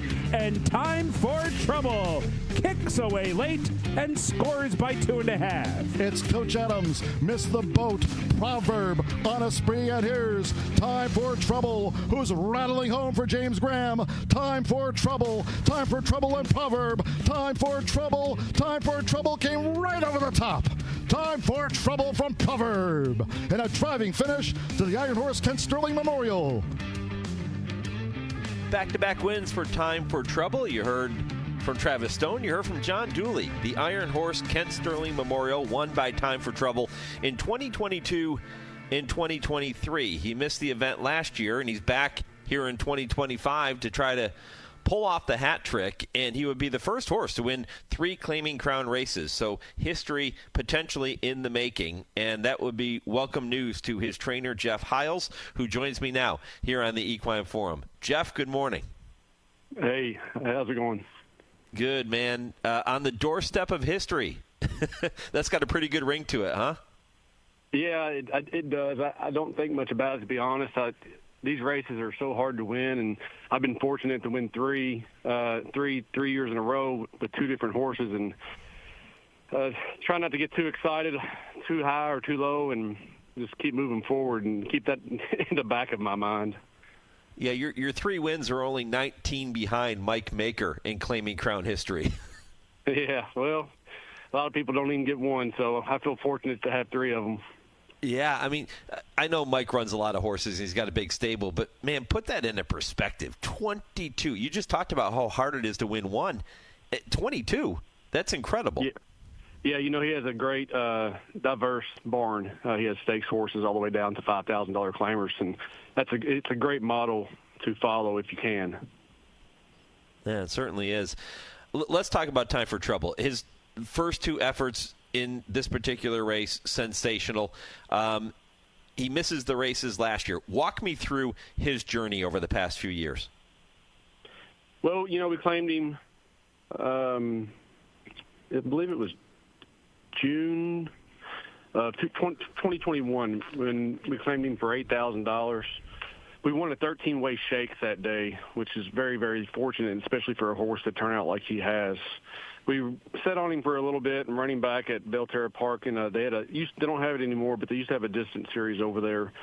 And it was 1 3/8 miles on the turf. We knew that, you know, he's bred English Channel out of a Galileo mare, so he just screams distance turf. And we put him in that race, and he really showed up that day and won really easy. Now, I know it's Belterra Park, and it's a starter over there, but still, the way he won that day was just really impressive, and he set a track record as well. We ran him back at Kentucky Downs the same year, you know, in a distance race in one of the starters down there, which they don't have anymore as well. And he finished second to a good horse that went on to be an allowance horse. And then we ran him at Keeneland on the turf, and he didn't like that turf horse very well. He kind of threw a clunker in on us, so we ended up gelding him and turned him out for the winter. After that, we brought him back, and he had a really good year the next year and went on to win the Claiming Crown at Churchill Downs in November of 22. We ran him in I believe it was an allowance race. He won at Oaklawn Park. He come back and finished 3rd in the Essex, a grade 3. And he got beat by some pretty good horses. And then went on and he ran in a couple more stake races, ran up at in the Suburban, finished 2nd to Next, who won by like 20-something lengths, who's a phenomenal horse in his own right when it comes to the distance races. And then he went down to the fairgrounds and won the Claiming Crown again that year. We come back this past year, or I guess it was last year, and we got all the way back to the Suburban, and Flavian Pratt was riding him. The horse went to go to the lead as they were coming out of the turn, and he said that he didn't feel something quite right, so he pulled him up. And that's always fortunate. You know, as a trainer, you don't ever want to see that. We went all the way to New York. We weren't stabled up there last year and shipped, and it's a lot to do all that. And you don't, you know, when you get up there and something goes wrong, you don't want to see it, but you're thankful that he did pull him up. He rode him back to get unsaddled. And then, you know, New York is real strict, as is Kentucky, state vet wise, and we all walked back to the barn with the horse. We jogged him on the concrete. Nobody could figure anything out. He didn't look off, so we sent him to the clinic to get bone scanned, and what they come up with is that he had some mild bone bruising. So the cure for that is turnout. So we turned him out for a pretty good while, and we brought him back this year. We've only raced him, I believe, 6 times this year. We're just this has been our goal, our point, to get to the Claiming Crown. To win it back-to-back with the same horse is great, always, for the horse to stay in form that long. We give him some time off. We've lightly raced him, and he's been in stiff competition this year. This is definitely a class relief, but that's not to be said lightly because there are some good horses in here. Yeah, you definitely didn't shy away from anybody this season. He's 0 for 6 this season, but you took a shot in the Ben Ally at Keeneland. That's a Grade 3. The Grade 3 Pimlico Special back on May 16th, and then the Birdstone Stakes back on August 6th. So he's faced some good competition. What leads you to believe or gives you the confidence, Jeff, that he is the same time for trouble we saw in those other 2 Claiming Crown victories? Well, his last race, we ran him at Kentucky Downs, and it's deceivingly really good. He come from way back, and he doesn't normally get that far back. And he only got beat by 4 lengths. I think he was 18 to 20 lengths out of it at one time. And he made a really good run, and it showed us that he still wanted to do it. And so we said, hey, let's take it easy on him for a few weeks. We'll get through that, see how he's doing, and then we'll push forward pretty strong towards the Claiming Crown. And that's why, because of his very last race, he really showed us that he's been wanting to do it. And we've had him what seems to be over his head. I mean, he's been in stake races and greatest stakes his last however many. I don't know. If you look back to last year, the Suburban, he finished 4th in it, but he only got beat a length, and length and a half or length and 3/4 for the whole thing. And going forward from there, we gave him the time off, and then coming back, the last race, we ran him for the tag in the race at Kentucky Downs, and he just really showed up. It's deceivingly good. He didn't get beat far. Jeff Hiles joining me here on the Horse Racing Radio Network. Looking forward to Time for Trouble, looking to make some history at the Claiming Crown at Churchill Downs coming up on Saturday afternoon. He's an 8-year-old gelded son of English Channel. Do you handle an older horse like this differently than you do a young horse, or Jeff, is training one horse the same as training another horse? No, they're different. And so there's a lot of things that really go into fitness level of a horse. Like, I'm 6'3", 230. So, and it's the same thing in people. And I noticed it when I was in the Marines, and it relates over to horses. So it takes a lot more for somebody my size to get fit and stay fit than it does, say, somebody who's 5'8", 150 pounds. Time for Trouble is a smaller horse, and he's lightly framed. So also, I noticed that when we'd run 3 miles, and I'm just trying to relate this over to people so people who are listening will understand. When I'm running for the first mile, I can hang with anybody. But the second and third mile, the little guys would just shoot away from me. It takes so much more to keep a bigger engine going. And with him, we don't have to train him as hard as you would, say, a bigger colt. Your bigger colts are harder to get into condition and then keep into condition versus, say, a lighter filly or a lighter gelding. So that's one positive side to him. Now, we'll still breeze him every 6 to 7 days, but in between his breezes, he doesn't have to do as much. Now, he does like to train, and he trains hard, and he's hard on himself if you'll let him be. And what I mean by that, he likes to gallop really strong. So we don't gallop him every day. We'll jog him a couple days, then we'll let him gallop pretty strong, 2-minute click around the track, and then we'll jog him and then gallop. We'll switch it up and see how he's doing and how he comes back every day from the track, and that's how we determine what we do with him. Yeah, it'll be great to see him in action later today. That's the 6th race on the program at Churchill Downs. Should be fun to watch. Let me take it this way for just a minute. You hear the name Hiles, and Jeff, your dad, Rick, very instrumental in bringing the Claiming Crown to Churchill Downs a couple of years ago. Tell me more about that. Well, it's good. It's such a hard ship down the Gulf Stream when you're going down there for one race. And then the time of year, so the first one we won, I was stabling at Palm Meadows that year. So we were going there anyway. And when you're shipping a horse from cooler weather or cold weather to heat, either you have to ship right on top of the race or you have to ship 3 to 4 weeks out. And it makes a huge difference in how your horse performs. So when we won our first one, we shipped down on Wednesday night. The horse got there Thursday morning. He jogged on Friday and ran on Saturday and won. Okay. Now, had we had shipped down Monday or Tuesday, he probably wouldn't have run very good, and that's because of climatization. And I can't explain to you scientifically why that is. And it's reversed. If you come from heat to cold, it doesn't matter. Like, they can ship whenever they want. But it's such a hard ship going down the Gulf Stream every year to run in one race. Either like I said, you have to ship on top of the race, or you have to ship 3 to 4 weeks out. If you ship them 3 to 4 weeks out, if you're a smaller barn, which a lot of us are, then it's almost impossible to do it. It's a 17-hour trip one way, and so bringing it to Kentucky, where most of the horses are from. Now, they do come from Pennsylvania, and, I don't know where everybody's coming from this year, but they do come from around the country. But going to South Florida versus a central place in Kentucky is a big difference. And even when they moved it to Louisiana 2 years ago, when we won it down there, that wasn't really a good idea, I didn't think, because there was not, I don't believe, one Louisiana bred in that race. They were all Kentucky breds. And we lost $25,000 right off the top of the purse because we weren't Louisiana bred. Now that we're back in Kentucky and the majority of the horses are Kentucky bred, they get the KTDF money added on top of it, which is, for our race, it's another $10,000. But in some of the races, it goes all the way up to $25,000. So it was really a good move in doing that. Well, Jeff, good luck with Time for Trouble. We'll be watching. We'll be cheering. Let's see if he can make some history. And before I let you go, a happy belated Veterans Day. Really appreciate your service, my friend. Thank you very much. I appreciate it. Yeah, you got it. Jeff Hiles here on the Horse Racing Radio Network. When I come back, we'll continue to talk about today's Claiming Crown, but we'll do it from a different angle. Darin Zoccali is with TwinSpires. He'll tell you about the NHC tournament taking place at Churchill and at TwinSpires later today. This is the Equine Forum, all presented by TwinSpires on HRRN, Horse Racing's voice.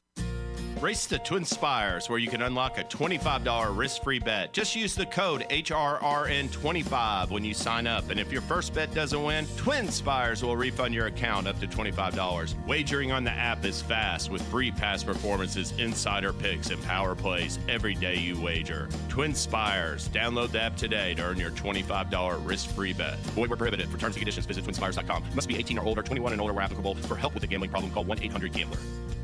The 26-day fall meet at Churchill Downs begins Sunday, October 26th, with live racing through Sunday, November 30th. The fall meet will run Wednesday through Sunday. First post is 1 p.m., except for Thanksgiving Day, which gets underway at 11:30 a.m. The road to the Kentucky Derby goes through the Churchill Downs fall meet twice, with the $200,000 Street Sense on Sunday, October 26th, and the $400,000 Kentucky Jockey Club on Saturday, November 29th. And you won't want to miss the 27th running of the Claiming Crown, which will be held Saturday, November 15th, featuring some of the top hard-knocking veterans in North America. For more information about the fall meet, visit churchilldowns.com and follow Churchill Downs on all social media platforms. You're listening to the Equine Forum on HRRN, presented by TwinSpires. Litrick coming home with room up the inside, and Fashionably Fab took up a bit, but Caitlin Her Greatness has gone to the front. Up the inside, Litrick running on behind for Flying, and Caitlin Her Greatness getting away. Running a good race, Fashionably Fab down the outside. Litrick's coming on, and here she comes. Litrick after Caitlin Her Greatness and Fashionably Fab.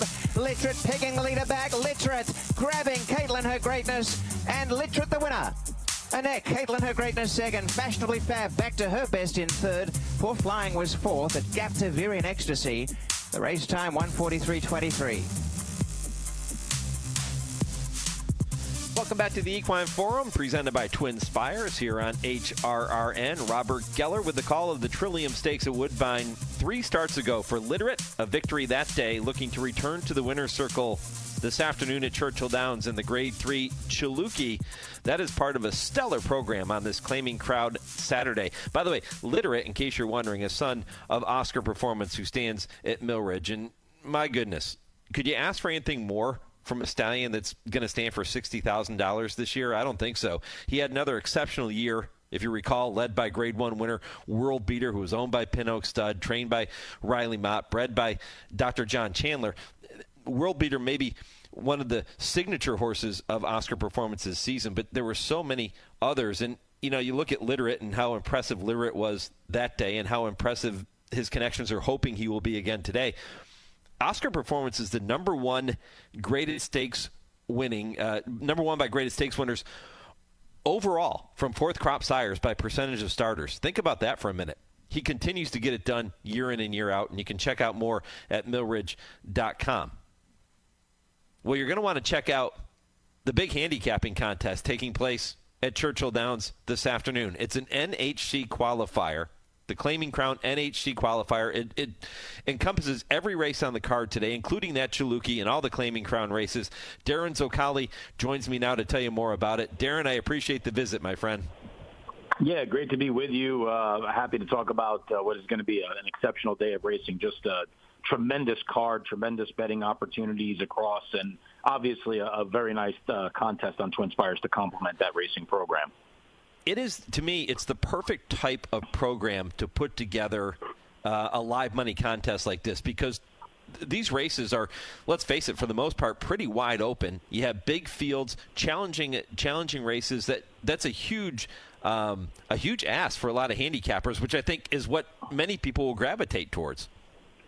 Yeah, it is interesting. I mean, a lot of these qualifiers are typically, held on days that are centered around, one or two marquee races, a Grade 1, a Grade 2 stake. Don't always necessarily see 10, 12 horse fields in those types of races. So it's going to be interesting to see how the tournament players approach this from a strategy standpoint, because it does throw a little bit of a curveball at them with these, series of starter allowance races with overflowing fields. And literally looking at it with, you can make a case for more than half the field just about every race. So it's going to be interesting to see what approach they take, and it's going to be also interesting to see what it takes to win this type of contest, because along the way you have to imagine someone's going to have to connect on a pretty big score in order to land themselves on the top of the leaderboard. How does the contest work? So it's a $500 buy-in. $250 goes to your bank roll. The other $250 goes towards the prize pool, which will help cover the NHC seats that are being offered, as well as additional cash prizes that are going to be offered. So based on the minimum number of entries that we need to get the 2 seats, that's 44, we would be awarding 2 NHC seats. And then once we go up from there, the cash starts to go into the prize pool as well, and the potential for more. So it's a really good program. It's guaranteeing 2 NHC seats. So you have a couple of shots here to get yourself on a plane to Vegas for that big contest and earn some cash as well. So you just have to go to TwinSpires.com. You go to the tournament's homepage. You find that $500 Claiming Crown NHC qualifier. You register, and you're good to go. You just you play on your tournament account with us, and we'll do the rest. What's the ideal number of players in a contest like this? Yeah, good question. I always like for it to have a cash element to it as well. So for me, like if you could get 75 players in here so that you're not just competing for the NHC seats, but you're competing for cash prizes as well, I think that's an added benefit to the players.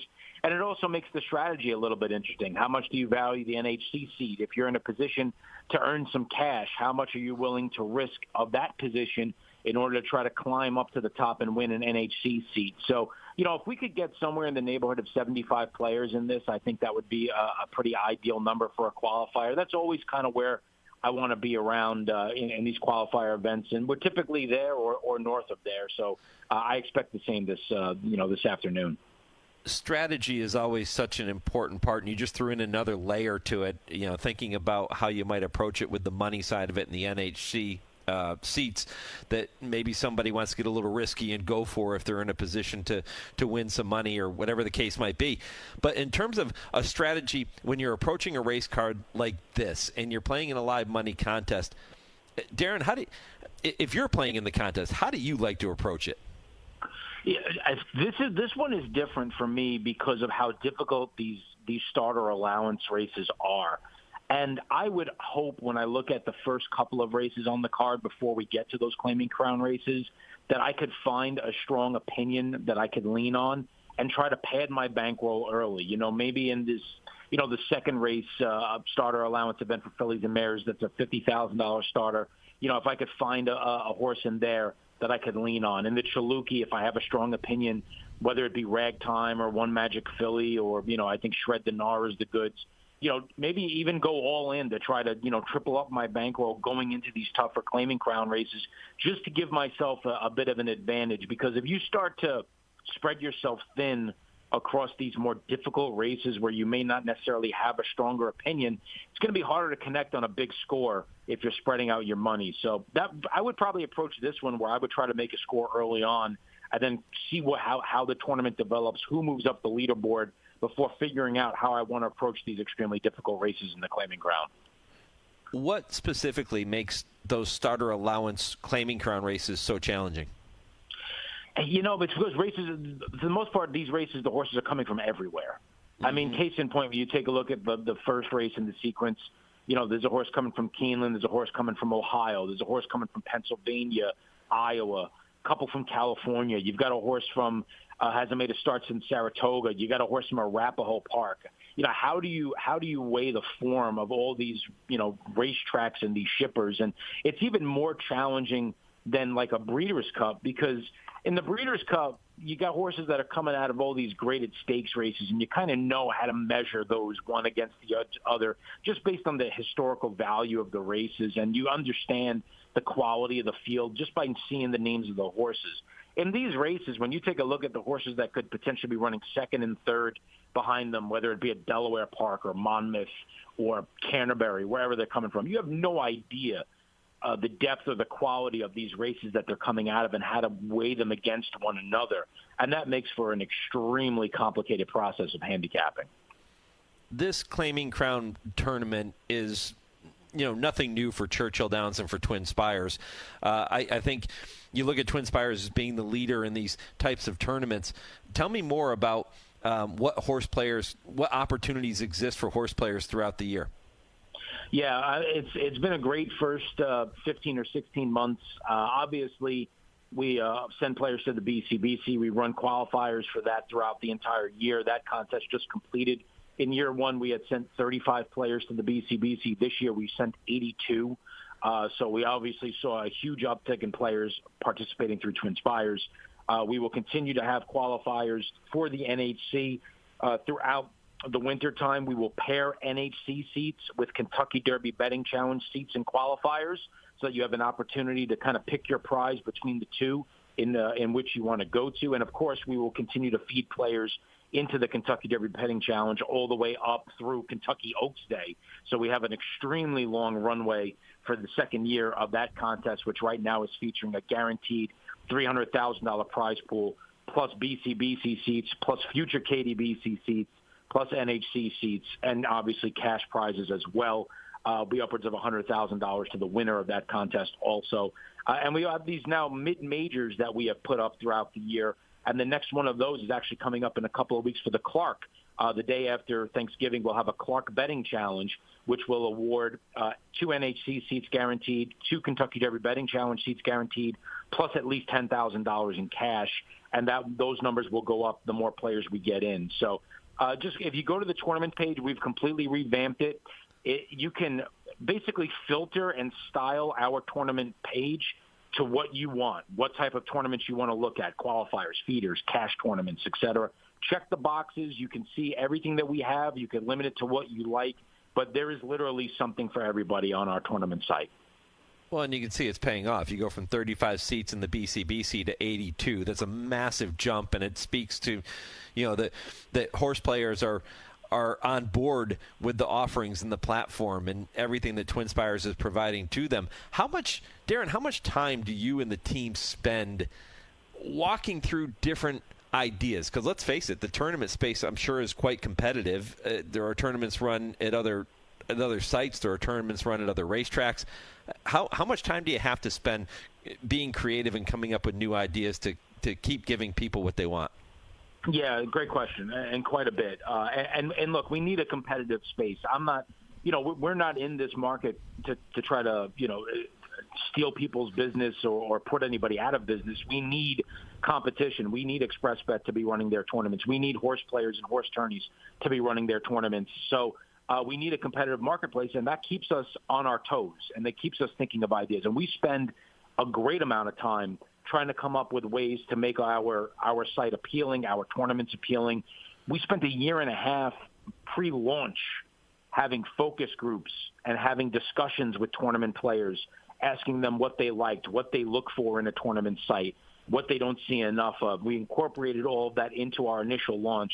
We've continued to have those conversations with players over the last year and a half, and we have weekly meetings within our tournament team to go over different promotional ideas. And that's how we've come up with things like our bonus feeder contest, which is a contest that we usually have the day before a big qualifier, where once we reach 10 entries in the contest, it becomes we award 1 seat for every 4 players. And we foot the bill for any additional cost on those seats, the price of the seats coming out of the prize pool.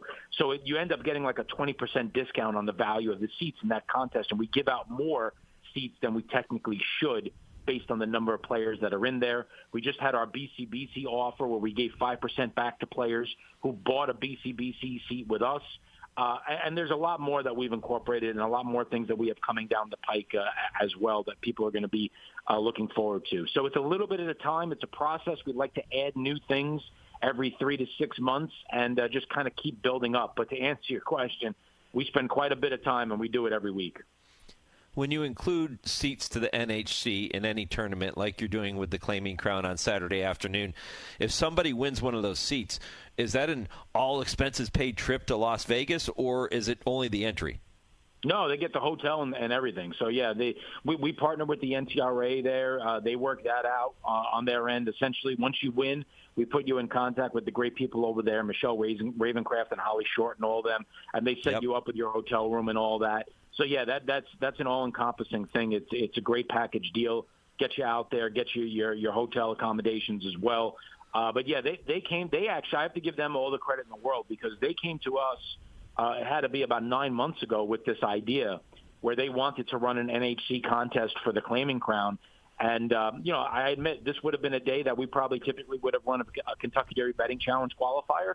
But because they came to us and they thought it was a good match for them, given the complexities of the card and the popularity of the NHC, we were happy to partner with them for this Saturday. So kudos to them for reaching out to us and setting up this tournament. So you can tell by that last question, Darin, that I've never been good enough to even come close to earning an NHC seat in any of these competitions. So that's why I have no idea how it works when you actually win. Yeah, it is a great deal to get out there to win your way in for sure. I mean, you can't buy an NHC seat. BCBC, if you want to put up the $10,000, you're in. The NHC, you got to find a way to win your way into. Those seats are at a premium. Players are always looking and hunting for different opportunities on different websites. And, we sent about 20 players out to the NHC last year, looking to get that number into probably about the mid-30s this year as we continue to grow that relationship. Yeah, let's go back to the BCBC jump for just a minute, 35 to 82. What do you attribute that massive jump to? Yeah, a couple of different factors. Last year we launched July 31st our tournament site. So we really only had about 3 months of runway before the BCBC to get players qualified. So we didn't have the same amount of time to get people fed in. So obviously that was a huge help because this year, as soon as we got out of the Kentucky Derby Betting Challenge, we started running BCBC qualifiers. So we had a head start on that. And I think the product development team has done just such a sensational job with the site. When you're operational for 3 months, people have to get accustomed to it. They have to see if they like it. They have to see if they like the experience. Now that we've been up and running for 15, 16 months and the players have seen, the instant updates to our leaderboard, the ease of using it, the fact that it's no different than making a wager through your actual TwinSpires account. So there's no real kind of new feel that you have to get used to.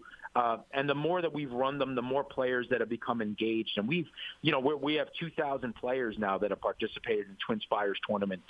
And that number is up tremendously year over year as well. So it's really an all-encompassing answer. And I think most of all, the confidence of the player to trust our site and to be comfortable with it. And I think that's been a huge testament. And when we had more people buy BCBC seats with us this year than we had send all included last year.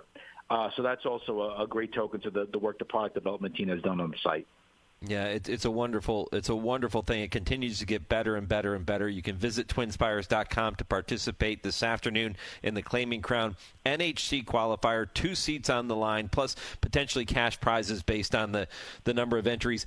And March 13th to the 15th is when the National Horse Players Championship is going to be held in Las Vegas. So make sure you circle that date on your calendar and try to win your way later today with the Claiming Crown. Darin, keep up the wonderful work, man. I'm sure we're going to be talking about these contests again down the road, but enjoy every minute of the Claiming Crown. I appreciate it very much. Good luck to everybody who's playing along with us today. Thanks so much.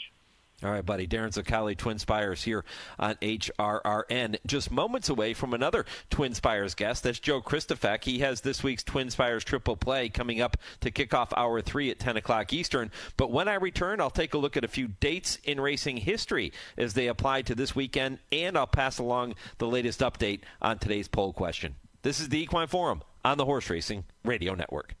James Brown and Bill Cowher welcoming you back to Dennis Melvin's house. It's time for the Midnight Snack Run. This is one tricky obstacle course. Sticking to healthy habits in this kitchen is going to take focus and determination, but it can be done, JB. He's already entered the snack part of the course, and he's eyeballing a jar of chocolatey candy. That is tempting right off the start. Uh-oh, he's reaching, Bill, but he pushes it away. Great stiff arm. He's approaching a plate of delicious-looking iced cookies. Oh, Dennis, you only want one of those. He blows right by him for the apple. Oh, the fridge. It's make or break time, JB. He stares down some rich-looking treats. Uh-oh, looks like he's headed for the soda. Wait, he jukes left, grabs the water bottle, and shuts the door with his elbow in record time. Unbelievable move. I gotta see that again. And he's out. He even turned off the light. That's the way you execute a midnight snack run. Stand Up to Cancer and Rally want you to reduce your risk for cancer. Go to takeahealthystand.org. Retirement can be scary, but only if you're not prepared.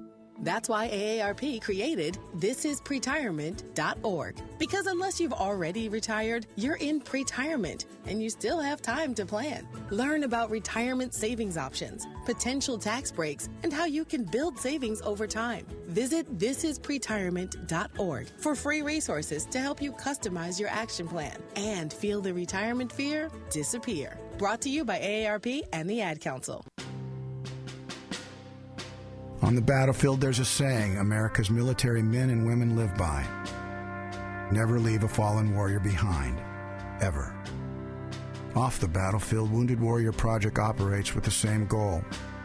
We leave no warrior behind. Wounded Warrior Project is a non-profit organization created to help our men and women returning home with the scars of war. Whether those scars are physical or mental, we're here to make sure that they heal. And whether it's helping those with post-traumatic stress disorder live a normal life again, or giving much-needed support to injured warriors in veterans' hospitals. Because no one deserves our help more than the men and women who risk their lives to keep us safe. Wounded Warrior Project. We never leave a fallen warrior behind. Ever. Learn more about what we do at woundedwarriorproject.org. Hey, this is Bobby Newman. Join me every Friday afternoon to dive deep into handicapping the races. We'll cover the live action from some of the biggest tracks in the country, talk to some of the major players in the game, and hopefully make a little money along the way. You can also call the show to share your opinions, ask a question or two, or maybe just vent about some bad beats. It's Betting with Bobby every Friday from 4 to 5 p.m. Eastern on Sirius 162, XM 207, online channel 999, or streaming live at horseracingradio.net. You're listening to the Equine Forum on HRRN, presented by TwinSpires. Winding down Hour 2, getting ready for Hour 3. That comes your way shortly. Joe Kristufek will kick it off. He has 3 races for you to watch and wager on with TwinSpires. He does that in the TwinSpires Triple Play. All 3 of those coming from Churchill Downs this afternoon. Kurt Becker, Stroll Through Racing History coming up shortly.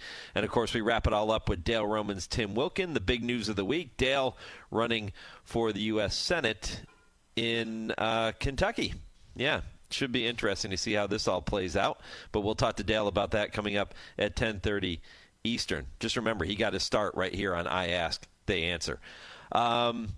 A few notable dates in racing history to take a look at for you. November 14th, 1997, that was yesterday, jockey Eddie Arcaro, a 1958 Racing Hall of Fame inductee and the only two-time winner of the Triple Crown, died of cancer at his home in Miami at the age of 81. That was November 14th, 1997. November 15th, today, 1990, the anniversary of us saying goodbye to Alydar, one of the top sires in America and runner-up in all three Triple Crown races to affirm, was euthanized at Calumet Farm. And also on this day in 1995, it was jockey Julie Crone riding her 3,000th career winner in the fourth race at Aqueduct aboard Dustin's Dreamer. So happy anniversary to the Hall of Famer Julie Crone. Those are dates in racing history as they apply to this particular weekend. Don't forget to continue to cast your vote for today's poll question. You heard me ask Eric Hamelback the question earlier in the program. Should the Claiming Crown be run at Churchill Downs every year? Yeah, it's the perfect venue. Nope, it should rotate. Those are the two choices.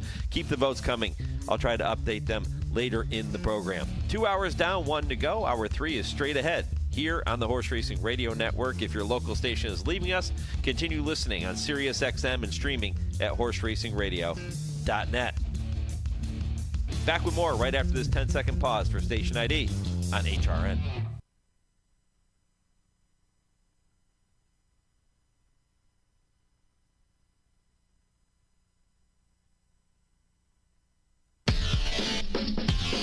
This is HRRN, horse racing's voice. Less than a quarter of a mile to go in the Claiming Crown Jewel, and Diamond Bachelor comes away with the lead on the far outside. Royal Posse begins to motor in between horses, and we're all set. Eighth of a mile to go. Lane Luzzy trying to get one more furlong out of Diamond Bachelor on the outside, and Royal Posse ducking to the inside. John Jones, 3 chances. Royal Posse at Diamond Bachelor. Royal Posse!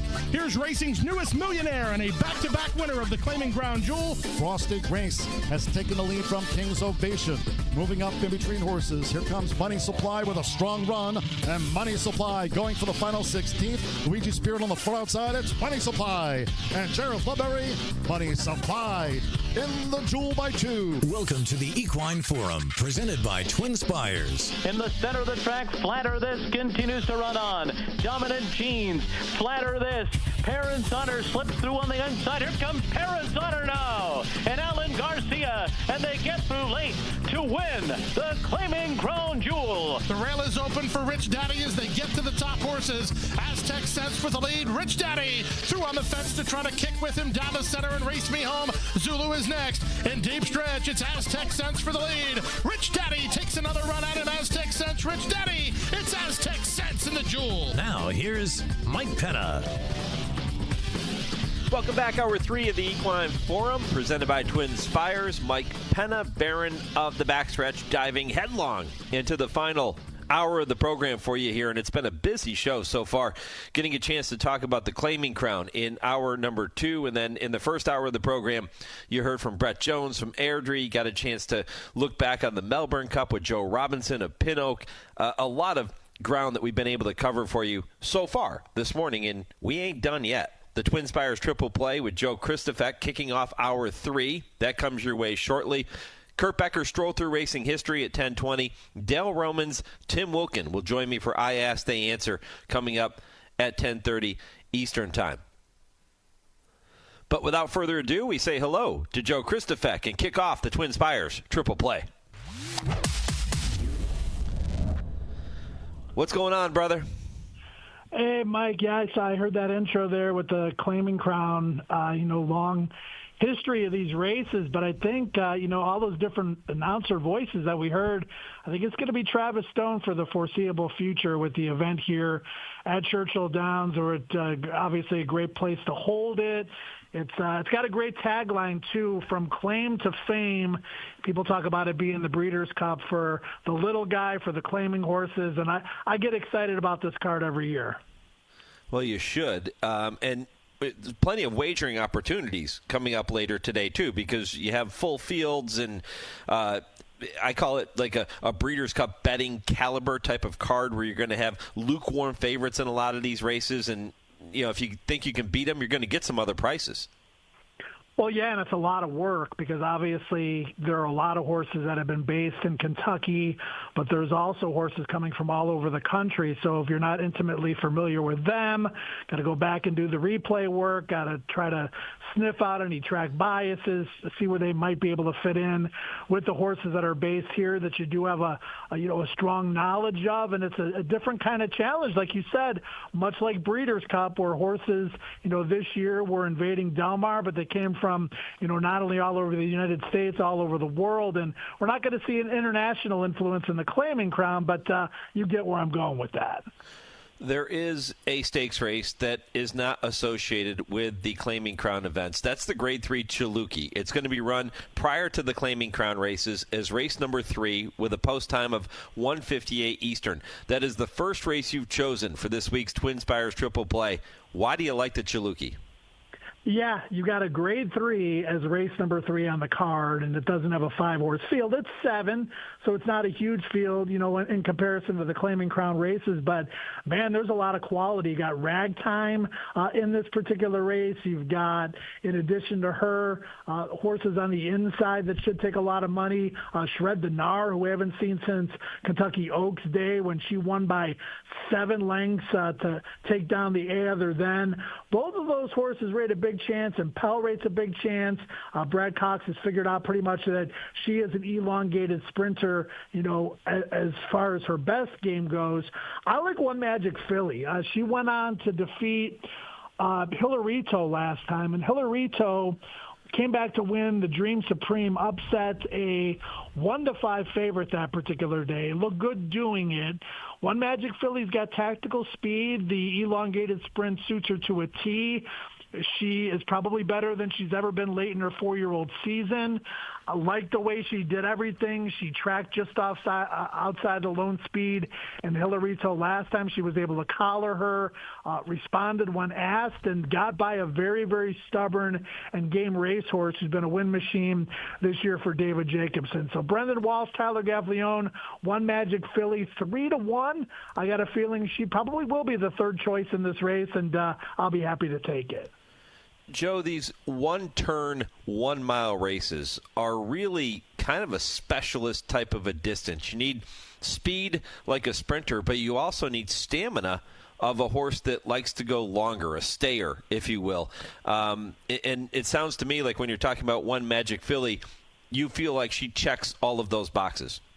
Yeah, she was a sprinter, 6.5, 7 furlongs early in her career. She ran a mile 2 back and a stake at Del Mar when she ran into an absolute monster, and Splendor turned out to be a very key race. 6.5 furlongs last out at Keeneland, but, she's got that tactical speed to sit close, even if the pace is fast, but she also has that, foundation to go longer, 2-turn distances, in fact. So the elongated 1-turn mile race would appear to be absolutely perfect for her. Give a shout-out to our friends at Brisnet, too. Second in the prime power ratings with the Brisnet past performances. So we'll see if One Magic Filly, who is 3-1 on the morning line, can find a way to kick it off for Joe Kristufek with a victory in race number 3, the Chiluki at Churchill later today. Joe, race 9, a Claiming Crown event, purse of $125K, 7 furlongs on the main track. You like this one too. How come? Yeah, you mentioned it earlier, Mike. A lot of these races are wide open. I think you would do well to do some price shopping in the vast majority of them. I do like a favorite or two in a few of the 8 races, but in this particular race, I'm going to go back to an old friend who I think might be rounding back in the top form, and Global Sensation. This horse was sensational last year. He won 5 of 11 starts, 3 of 7 at Churchill. He went to Evangeline, of all places, and he was third in a minor stake there. He dominated a couple of 7-furlong, 1-mile races in Louisiana. The Colonial race wasn't great. The recent race at Churchill was better than it looks. Lost to a razor-sharp gate-to-wire winner and uncashed, who has since come back to win. And he was basically eliminated at the start, was Global Sensation. He lost about 8 lengths when he was sandwiched at the break, was 7 wide off the far turn, still got back in the race to be 4th. And quite honestly, I think this distance is probably his best. So he's 10-1 in the morning line. If we get his A game, he's as good as anybody in this field. You think you get 10-1?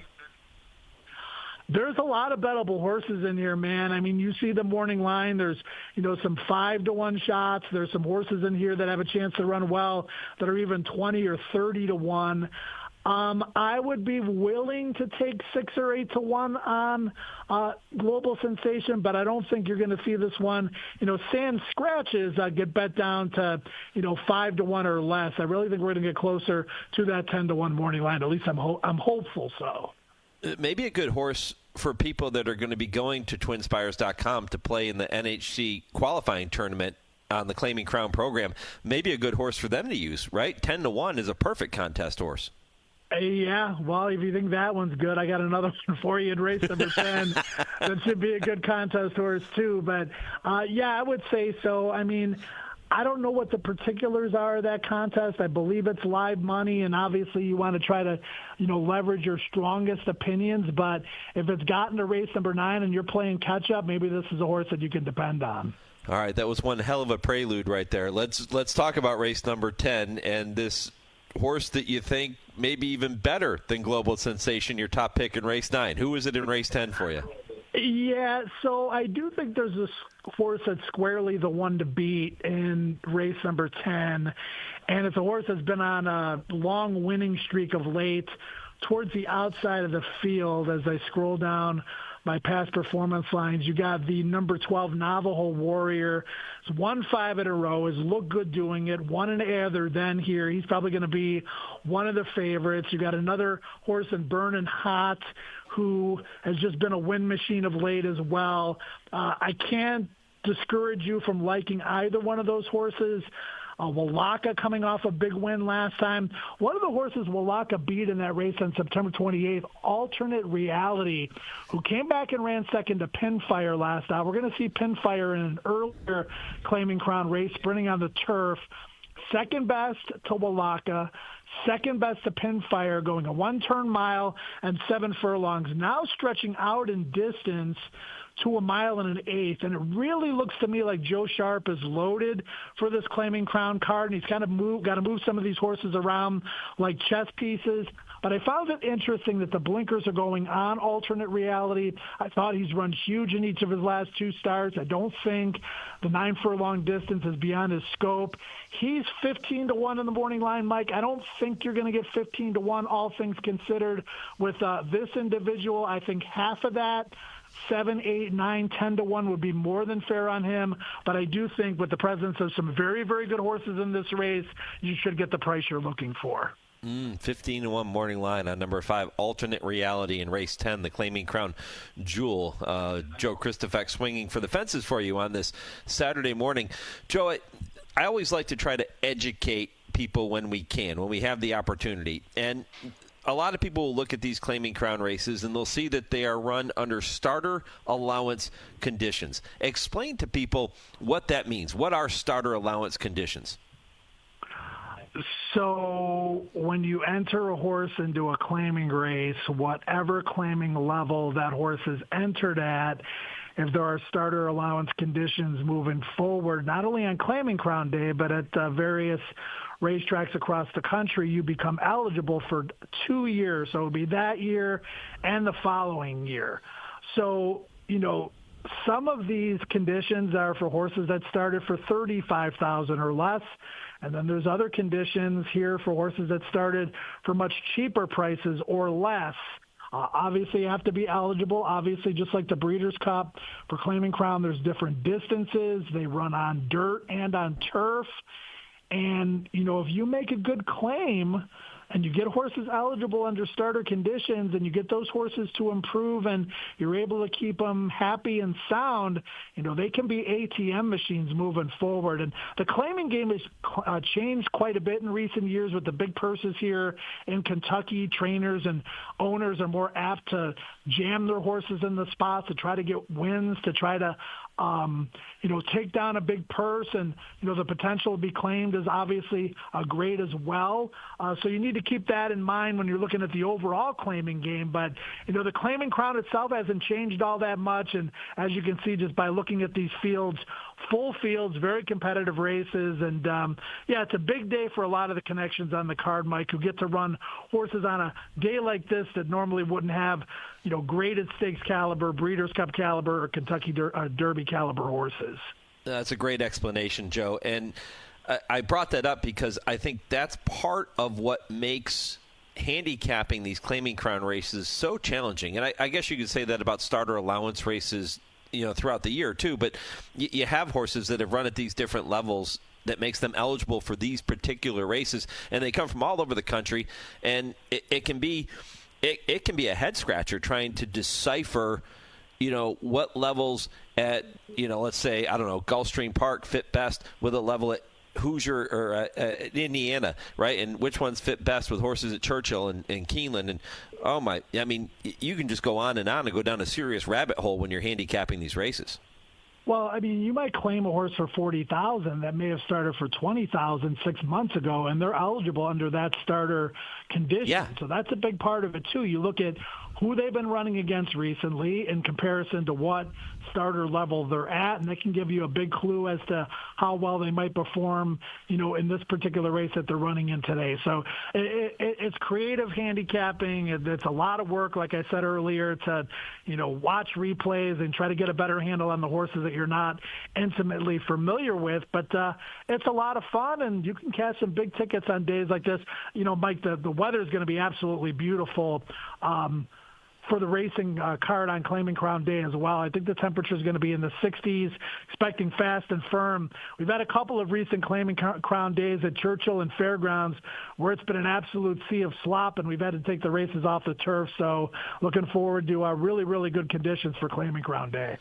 All right, let's recap Joe Kristufek's top 3 selections for you, the TwinSpires triple play. Race number 3, he'll take number 6, One Magic Filly, 3-1. To win the Chaluki. Race 9, the Claiming Crown Rapid Transit, he'll go with number 10, Global Sensation at 10-1. And in race 10, the Claiming Crown Jewel, number 5, Alternate Reality, 15-1 on the morning line. Joe, I mentioned that tournament taking place at TwinSpires.com. I'm sure there are plenty of other offers that players can take advantage of. Yeah, for Churchill Downs for Claiming Crown Day, it's the $3,000 win ladder, which I personally have successfully taken advantage of the last couple of times it's been offered here. It's a great promotion. Basically, you bet $5 or $10 to win, depending on what the promotion is for this Saturday. The more win bets you cash, the more bonus money you unlock. So say you bet 3 winners, 4 winners, 5 winners, 6 winners.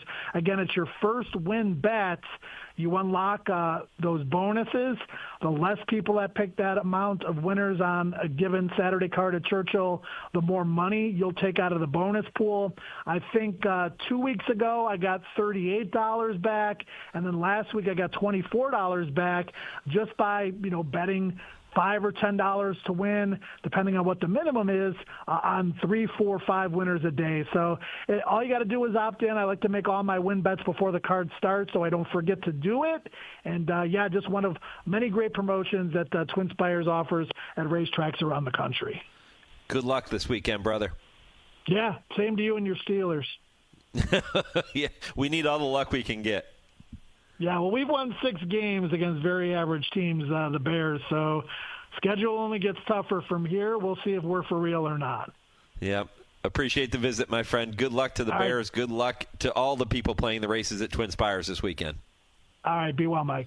You got it. Coming up next, Kurt Becker will take you on his weekly Stroll Through Racing History. That's always an extremely enjoyable segment for you here on the show. And still to come, Dale and Tim, 10:30 Eastern. Impossible trivia question put together by our producer, Lee Delapina. If you missed it in the first 2 hours of the program, I'm going to give it to you again. The answer comes up at 10:55 Eastern in the final segment. Which future Hall of Fame horse was purchased in a 1943 maiden claiming race at Belmont Park for just $1,500 and then went on to become the richest racehorse in America at the time of his retirement? Getting closer to the answer again, 10:55 Eastern Time is when I will reveal that for you. Kurt Becker, Stroll Through Racing History, presented by Keeneland, next on the Equine Forum, presented by TwinSpires on HRRN. Race to TwinSpires, where you can unlock a $25 risk-free bet. Just use the code HRRN25 when you sign up. And if your first bet doesn't win, TwinSpires will refund your account up to $25. Wagering on the app is fast with free past performances, insider picks, and power plays every day you wager. TwinSpires. Download the app today to earn your $25 risk-free bet. Void where prohibited. For terms and conditions, visit TwinSpires.com. Must be 18 or older, 21 and older where applicable. For help with a gambling problem, call 1-800-GAMBLER.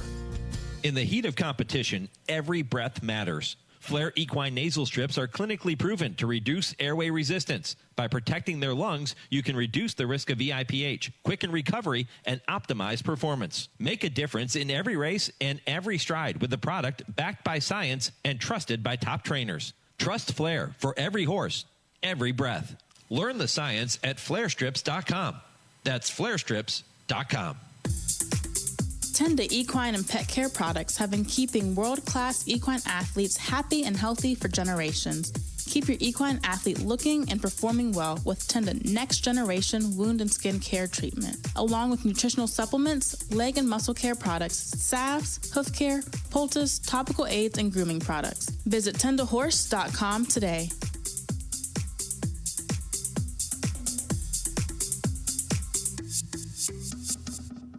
Chris Domine is a husband and a father. Chris is an athlete. Chris is even an Ironman. But 10 years ago, Chris was facing a very different story because his kidneys were failing. Basically, the doctor said, if you don't get a kidney transplant and if you don't do dialysis, you are going to die. Fortunately, Chris received a second chance at life, made possible by an organ donor. You know, your well-being changes from loss of hope to better times ahead. More than 100 million people in America are registered organ, eye, and tissue donors. People of every age and ethnicity, because they believe it's the right thing to do. Imagine what you can make possible by leaving behind the gift of life. Learn more and sign up as an organ, eye, and tissue donor. Go to organdonor.gov. A message from the U.S. Department of Health and Human Services, Health Resources and Services Administration.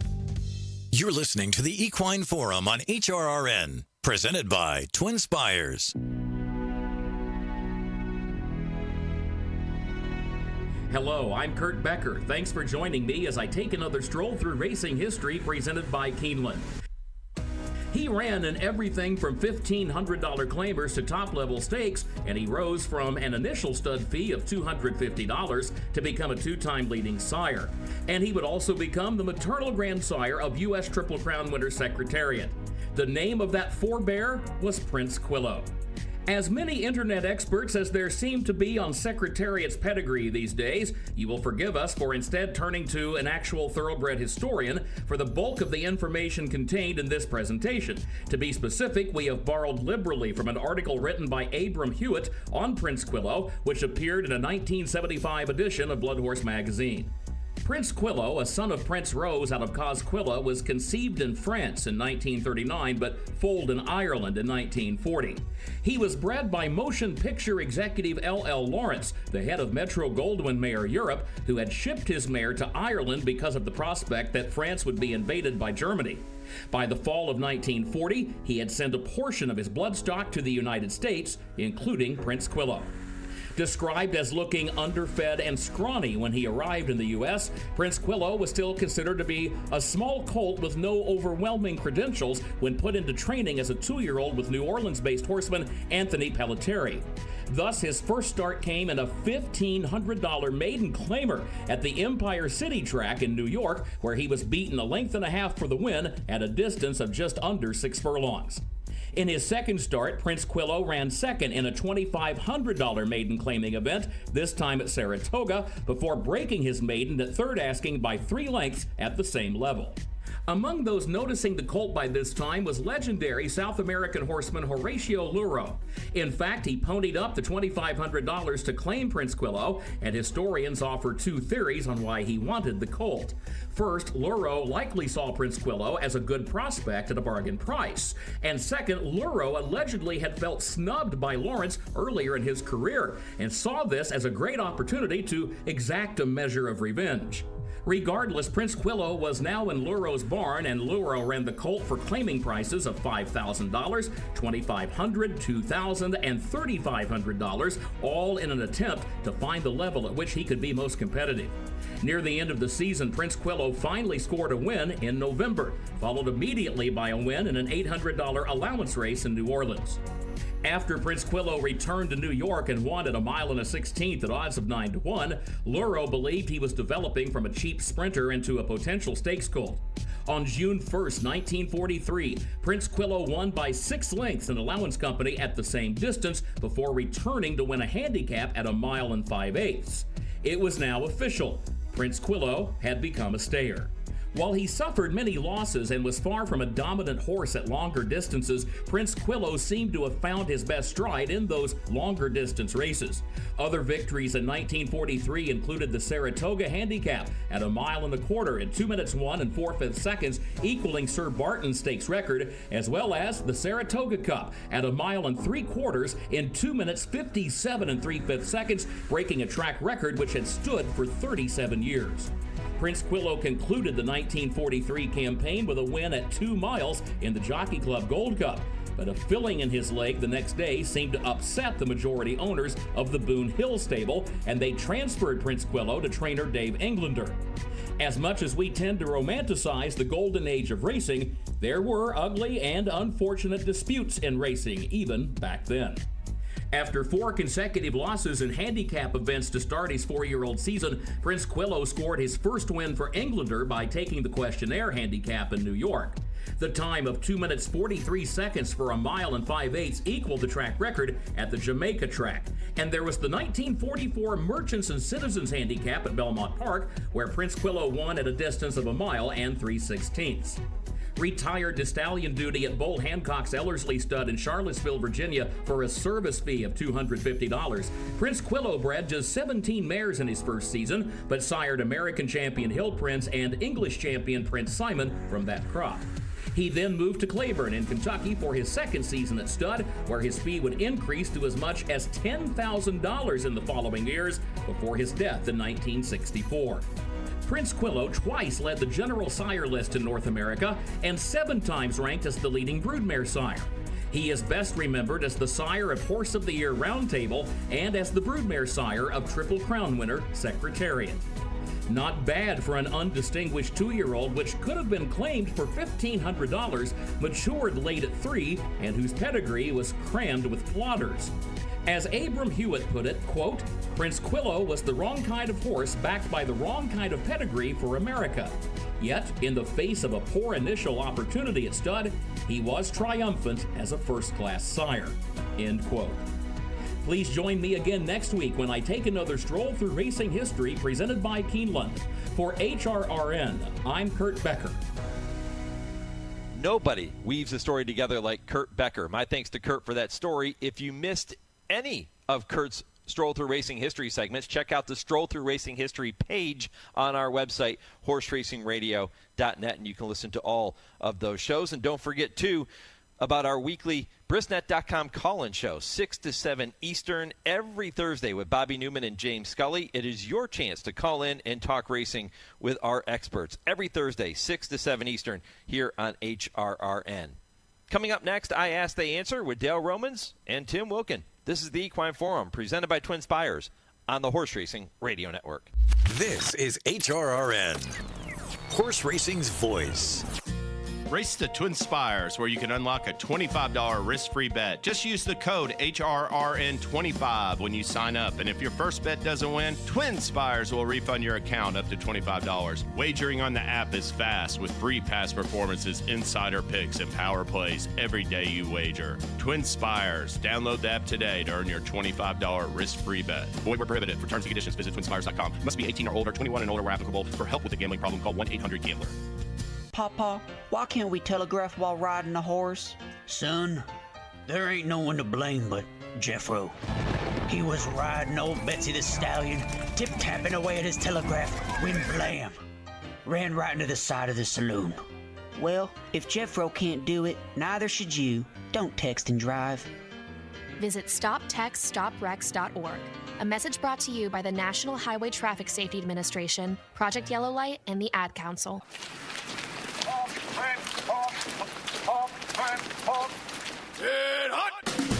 My battle buddies and I attended the NHL Stadium Series at Yankee Stadium.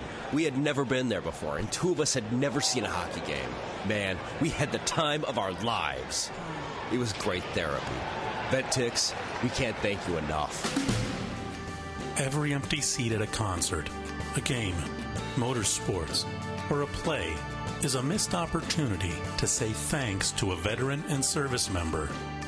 We can help. We can give our veterans a special event where they too can create their own cherished memories. Find out how by visiting www.vettix.org. That's www.vettix.org. Find out how you can make a difference in a veteran's life. Thursday evenings, 6 to 7 p.m. Eastern, is the Brisnet.com call-in show. It's your chance to call in and let the Horse Racing Radio Nation know what's on your mind. Call us at 888-966-HRRN. That's 888-966-4776. And discuss the topics you choose in the world of thoroughbred racing. The Brisnet.com call-in show. Sirius 162, XM 207, and streaming live at horseracingradio.net. This is I Ask, They Answer on the Equine Forum on HRRN. As they approach the top of the stretch, the 1-9 favorite's got a tussle on his hand with a big long shot and Stream It, the gray down the center of the racetrack. Courting has still got more. Grittiness starts to collect some momentum too. Courting is just slowly extending away here from Stream It, who's alone in second. Grittiness is going to try one final time. Courting has a 16th left to go, and Courting will get the victory. Courting will win it. Grittiness second. Stream It, then I'm a Big Bad Wolf. 1 minute 36.03 seconds. Chris Griffin with the call of Courting, a $5 million yearling purchase with Hall of Fame connections, rolling to that maiden win last Sunday. Is it right or wrong to consider him the biggest threat to the top Derby contenders as we move into 2026? We will debate. Plus, is Florida decoupling or declining foal crops a bigger threat to the future of our industry? And with so many top stars retiring, which horses will make headlines next year? Our thoughts on those topics and much, much more are straight ahead on I Ask, They Answer with trainer Dale Romans and turf writer Tim Wilkin, all presented by the University of Louisville, Equine Industry Program in the College of Business, and all starting just 30 seconds from right now. A spark turns into a dream, and your dreams fuel a love that will last a lifetime. Turn your passion into a career with experienced guidance, a thorough study of equine business, as well as opportunities to get your hands dirty and put your mind to work. Located in the heart of horse country, let your passion fuel your profession at the U of L Equine Industry Program. Apply today. All right, and away we go on this edition of I Ask, They Answer. Before we get started, Dale, all I'm going to say to you is remember the little people, my friend. That's who I'm running for all the little people. Yeah, I've mentioned it a couple of times throughout the show, but if people have missed it, you have decided to run for U.S. Senate. Man, good luck. I hope it goes well. Thank you. I've always been politically involved with horse racing issues and don't like what's going on in Washington, so I'm going to throw my hat in the ring and see what I can do. Does this mean you have to kind of be a politician with some of your answers here on the show now and just play it right down the middle? No, my whole platform is just be myself, be authentic, answer every question. All my teams keep telling me learn how to pivot on questions. I'm not pivoting on anything. I'm just going to speak my mind, and if people like it, good. If they don't, they won't vote for me.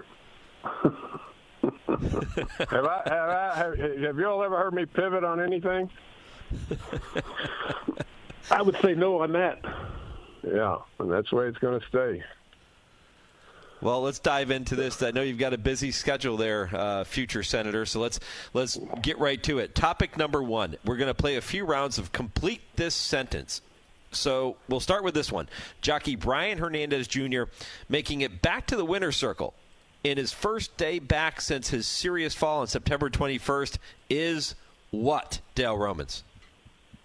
It's predictable. he's a good rider, and he didn't lose his ability to ride. He's good and healthy again, and that's predictable. He's going to keep right on winning. He'll pick up right where he left off. I would have to say that it's not surprising. I mean, this is a guy that had 7 broken ribs, a punctured lung, a lacerated liver, and from the get-go, he was determined to get back. He wanted to get back for the Breeders' Cup. He didn't quite make that, but the fact that he won on his first day back, and I think it was his second mount, he won on a horse named Sir Grayland for Kenny McPeak, who was his main guy. Not a surprise at all that Brian is back in the saddle, because he's a determined rider, and when he sets his mind to do something, he's going to do it. Tim, you mentioned those injuries. Is Brian Hernandez Jr. crazy for wanting to come back and continue his riding career? No. I mean, it's the guys that do this, and I've said it for years, jockeys pound for pound might be the toughest athletes around. They are determined. They are strong. They're fearless. And, the fact that Brian wanted to get back as quick as he could, he didn't shy away. The good ones never do, and he's definitely one of the good ones. Yep, no doubt about it. How about this one, guys? The most underrated rider in the sport today. I guess you can make a case for Brian, but the most underrated rider in the sport today is who, Tim Wilkin? Well, I would say Brian, but I'm also going to throw out Manny Franco in New York. He gets he sometimes has to take a back seat when the Ortiz brothers are there, Flavian Prat, Rosario, Johnny V, Castellano. But, he's been in the top 7 in earnings the last few years. He's won Belmont titles. He just won the Belmont Fall Meet. He's won 3 times Belmont meet leading rider at a Belmont meet. 30-year-old guy. I think he gets under the radar a little bit, but this guy can ride. Yeah, they're both good riders, but I don't think you can call them underrated. I think people know how good they are. You just listed off all their accomplishments. The thing that separates the top 5, 6 guys is which good horse they pick up which year, and that's the major difference in all of them. If you talk about underrated, I think a guy that doesn't get near enough opportunities, I think, is if you watch him ride day in and day out that he rides a good race, is Vincent Chaminade. I think that I ride him a lot, and I think that people inside the industry know how good he is. It's just getting the opportunity. He hasn't been able to yet, but one of these days he'll find a breakthrough horse and people will realize how good he is. As I was putting that question together, the one name that popped into my head was Dylan Davis. Do you agree with that? Is he underrated? I think Dylan has really upped his game. I think he's getting better and better, and no, I think people realize how good he is. I just think he's another guy. All he needs is a big horse. Yeah, and I think, too, when he made the move last year, he left New York to go ride in Florida for the winter, I think for the first time. And, that when you're in Florida, you're going to open more eyes. People are going to see you more than they would at Aqueduct in New York. No offense to Aqueduct, because I love Aqueduct, but, the championship meet at Gulfstream is where you should be in the wintertime. And, he did okay down there. And, he just needs to get a big horse, like Dale says. I've spent a lot of time talking about the Claiming Crown on today's show. Racing fans should care about today's Claiming Crown because blank. Dale, fill in the blank. It's the Breeders' Cup of claiming horses. And it's a great day, a good card, a lot of good horses running. It's people who run a claiming operation, you day in and day out. It's their Breeders' Cups. Good day. Everybody should be watching. I mean, it's a day, it's a day for the everyday horses to get their spotlight, day in the spotlight. I mean, this is the third time in 4 years it's been at Churchill. Some people call it the Blue Collars Breeders' Cup, if you will. There's 8 races there worth $1.1 million. These horses don't run for those kind of prices day in and day out. There's 84 horses entered in the 8 races. Dale's, I think you got a horse in one of them, and there's big outfits have horses in these races, and obviously these horses you're not gonna hear about them. Most people don't know who they are, but there's been some famous claimers that have come through the ranks. Remember Lava Man? I mean, he was a claimer and ended up in the Hall of Fame. The Jesus' team is another example. It's a fun day of racing to see the this is the lifeblood of the sport. These kind of horses that are filling cards every single day, and to give them a day where they're the stars per se, I think it's pretty cool. Yep, great points. This next topic comes from Shane in North Carolina. Guys, fill in the blank. With the recent retirements of top stars Torpedo Anna, Fierceness, Citizen Bull, Sierra Leone, Carl Spackler, and Mindframe, the next stars of our sport will be who, Tim Wilkin? Well, some of them are already stars, hopefully, and the fact that they're coming back. Journalism is going to come back next year and run. That's great. We still don't know about Sovereignty. It would be great if he were to come back. Nysos from Baffert. Baeza from John Sheriff's, Antiquarian, they're all supposed to come back. And the Rebels Romance is, I guess, supposed to come back. Spirit of St. Louis and Ways and Means from Chad Brown supposed to come back. Nitrogen. There's going to be some name horses that are going to come back, and that's important. I think that that the stars continue to come back. We all know that the breeding's a huge part of the business. That's why we don't get a lot of these stars for a very long time. But the fact that some of these others are going to come back, it bodes well. Because I remember last year we were talking about the horses that were coming back, the Mindframes and the Fierceness, et cetera, how we were all excited about the older horse division. And it has potential to be a pretty good older horse division next year, too. Yeah, Tim, thanks for leaving me some horses to talk about. Yeah, I think he covered it all. But, it's great for the state of racing now. Horses are staying around longer. We had a great older horse division, both fillies and mares and colts this year. And we're going to have a good one next year with all the horses that Tim just listed off. And then plus we'll have some emerging 3-year-olds again. Racing it's been good the last few years because the money's big. Horses can't afford to stay in the game and run up their value. You got one for us for next year? I got some of them I like. Horse I think is going to step up and might be a nice horse is Keep It Easy. I've always been high on him, and he's coming around and doing really good. He may be a good older horse. You always see a horse like him that's had a rough 3-year-old year that just getting back going that steps it up. Bobrovsky going to go to the dirt or stay on the grass? Bobrovsky, he could be a star next year. He's an awfully good horse. I'm going to try him on the dirt, I think. I'll read him over at Churchill and the Brown Stakes on the dirt. Where are you going to find the time to train all these stars, Dale?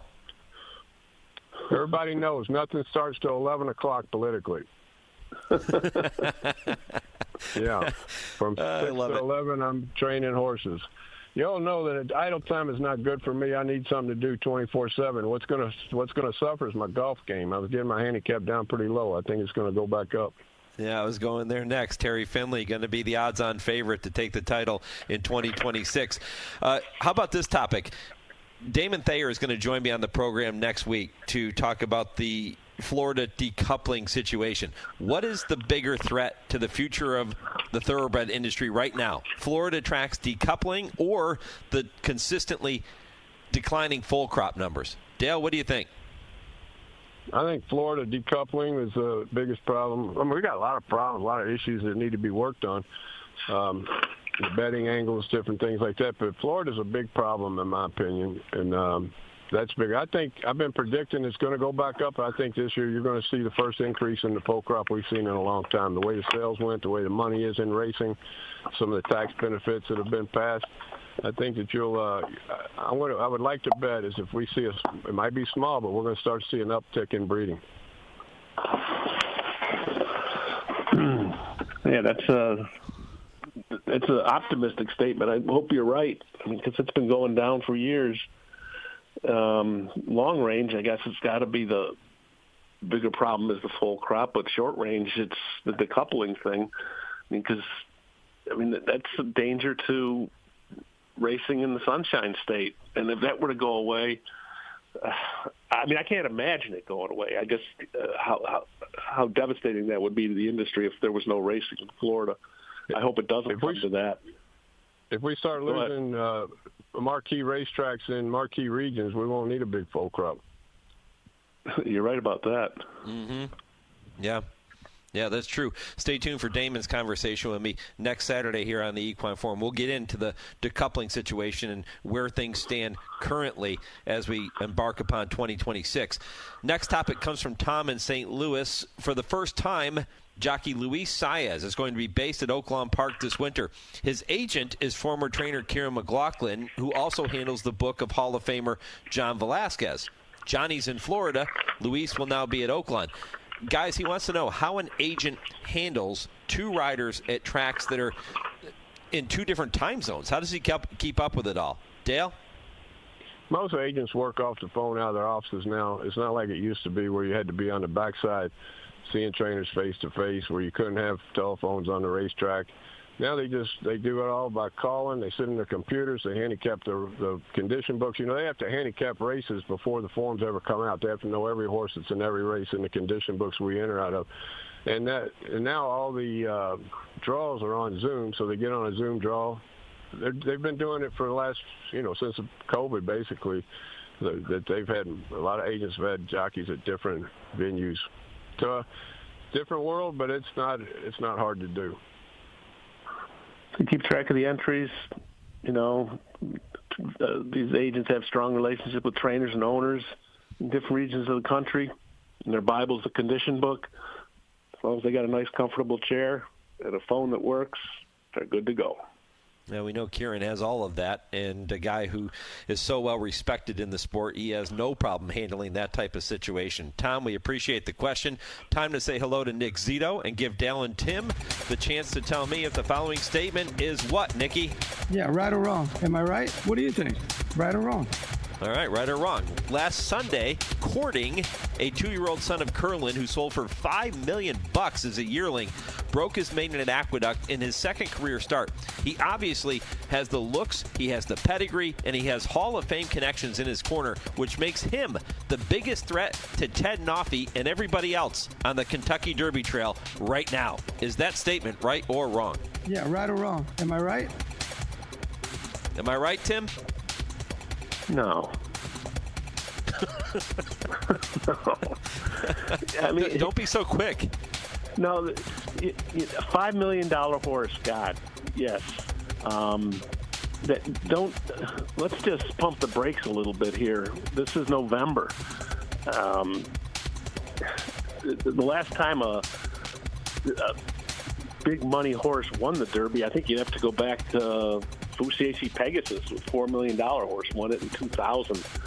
There's been a lot of busts that were big-time priced horses that when they got to the Kentucky Derby, they didn't do so good. Dunkirk, $3.7 million, finished 11th in 2009. Mendelssohn was a $3 million horse, was last in 2018. But there have been other horses that have run well that were big-money horses, like Sierra Leone was second in last year with he went for like 2.3. Good Magic was second. He was $1 million horse. I mean, I just think it's too early to say, yeah, because you have a $5 million horse that won his second career start, is all of a sudden going to be, let's not anoint him the heir apparent to favoritism in the Kentucky Derby. Ted Noffey is still obviously the horse that everyone's going to have to beat, but to say that this one is all of a sudden the horse to be the one that's going to challenge, maybe today he is, because he won his last race. But I think there's so many more horses that are going to come down the pike before the first Saturday in May. God bless Courting and Todd Pletcher and Whisper Hill Farm and Stone Street and who's the other? Windacre Farm, is it? But he's going to run in the Remsen in December. We'll see what happens there. Dale, give me some love. I'm right. Yeah, you're not ready to anoint him yet. There's too many horses out there. I mean, he's definitely a contender. It's pretty impressive, and you're right. He checks all the boxes. But we're going to see a bunch of those types of horses jump up here in the next 3 months. Don't count out Courting. I'm giving it to you right now here on November 15th. Don't count him out. Put him in your. He's a player. Stable. Put him in your stable for the next contest. He doesn't want to be there. He doesn't. Trust me, no horse wants to be in my stable. They want to be in Dale's stable. The 3-time Showdown champion and future Senator Dale Romans. Dale, time for the final point of the week. We're going to give it to Tim first, then we'll come to you. Timmy, what is your final point of the week before we wrap up this show? Well, we talked a little bit about it before, but I just want to say, Dale, I wish you all the luck in the world in this endeavor you're going to take on for the Senate in Kentucky. I don't think there's anyone that would be better for it than you, and I just think that I give you all the credit in the world for giving it a try, my friend. All right, thank you, buddy. And that's what I'm going to say is this, I want to try to do this. I want to start, we need to govern from the center. I'm very much in the center on all issues. I'm going to be blunt about all my questions, not going to pivot on anything, and hopefully the people want to elect me to represent them from my state. If you want to help, DaleRomans.com. Appreciate it. Let me know if you need a press secretary. I will. Right now I need a donation, Timmy. DaleRomans.com. I'll think about that. All right. If you need a researcher, you got your guy here too, Dale. Yeah, I know. He'll give me all the research. He'll tell me everything Lincoln did to win. Guys, appreciate it. We're going to do it all over again next Saturday morning. All right. Thanks, guys. Dale Romans, Tim Wilkin here on I Ask, They Answer. Remember, if you have a topic you want to hear Dale and Tim discuss, email it to me, Mike@horseracingradio.net. We'll get it worked into the program going forward. I Ask, They Answer is presented every week by our friends at the University of Louisville Equine Industry Program and the College of Business. I'm back with more and the answer to this week's impossible trivia question next on the Equine Forum on the Horse Racing Radio Network, where racing comes to talk. I'm 54, so basically, it's too late to start saving for retirement, right? Not right. Starting to save, even in your 50s, can really make a difference. Well, right now, saving seems hard to wrap my head around. Plus, with the way this year's been going... Hey, listen, it's okay. You still got this. Just go to aceyourretirement.org. It's an online tool from AARP that can help you get your retirement savings on track no matter your age. It's free and only takes about 3 minutes. I like 3 minutes. Yeah, at aceyourretirement.org, you'll chat with Avo, the friendly digital retirement coach. Just answer a few questions and you'll get a personalized plan and tips to help boost your retirement savings. Tips that are easy to understand and tailored to your lifestyle. I like that too. Plus, it's sponsored by AARP, so you know they got your back. Just head to aceyourretirement.org and make your plan to start saving for retirement. Thanks. That's aceyourretirement.org. A message from AARP and the Ad Council.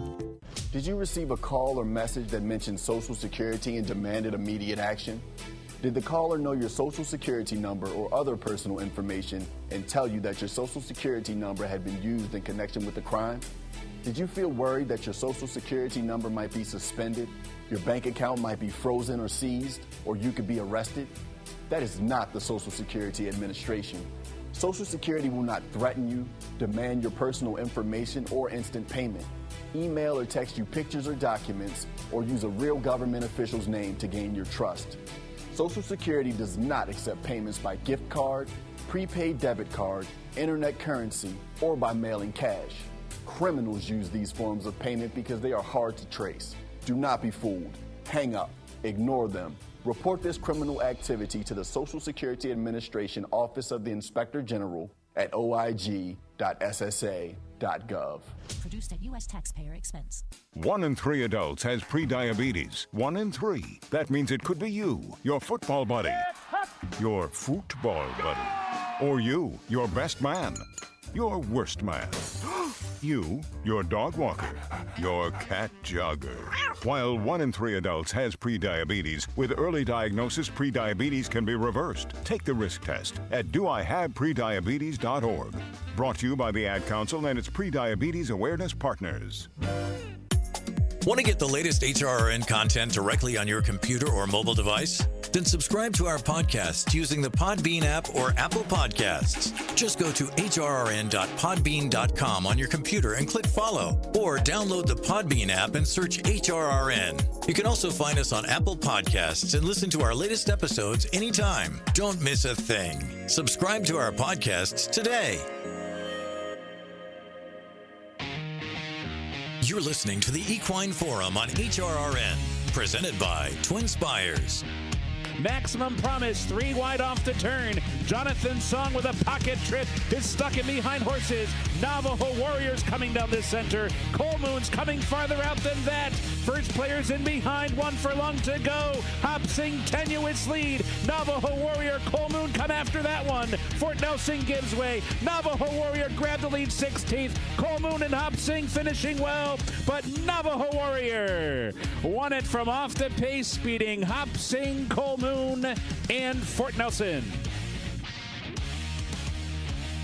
Travis Stone with the call. Navajo Warrior, just a monster right now, looking for his 6th consecutive win later today in the Claiming Crown Jewel for trainer Safi Joseph Jr. He'll have the services of Irad Ortiz Jr. That won't hurt things either. He's 7-2 on the morning line in that race.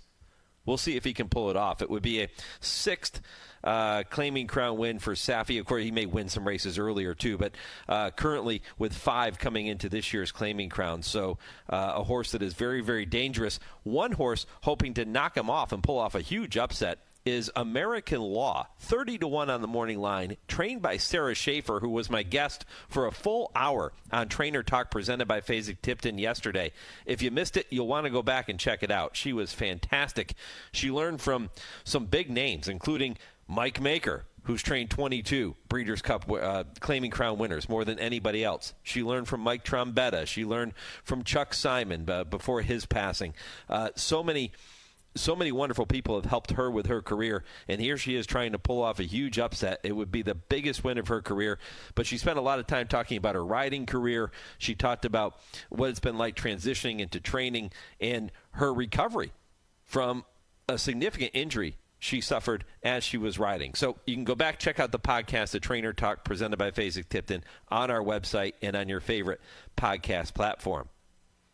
Told you I had the answer to the impossible trivia question. Here it is. Lee, what is it? Thank you, Mike. Which future Hall of Fame racehorse was purchased in a 1943 maiden claiming race at Belmont Park for just $1,500 and went on to become the richest racehorse in America at the time of his retirement? That, of course, was Stymie. Out of 131 lifetime starts, he won 35, placed in 33, and showed in 26, and retired with career earnings of $918,485. Did you get it right? I hope you did. We'll back with another impossible trivia question next Saturday's edition of the Equine Forum. One topic that I didn't get to with Dale and Tim, we were kind of running out of time there toward the end of the program, and I asked the answer.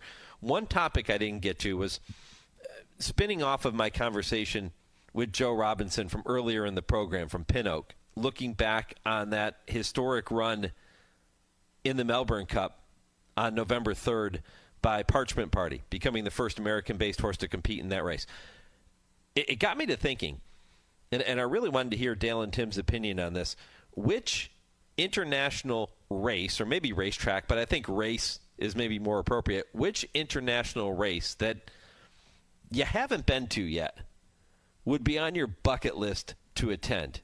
And when I was talking with Joe, I brought up the fact that for me, the Melbourne Cup has always been number one on that bucket list. Ever since I watched Far Lap when I was first getting into horse racing, the movie Far Lap. If you haven't seen it, go watch it. It's brilliant. Ever since I watched that movie, the Melbourne Cup was one that I just gravitated towards. So that's still number one on my bucket list.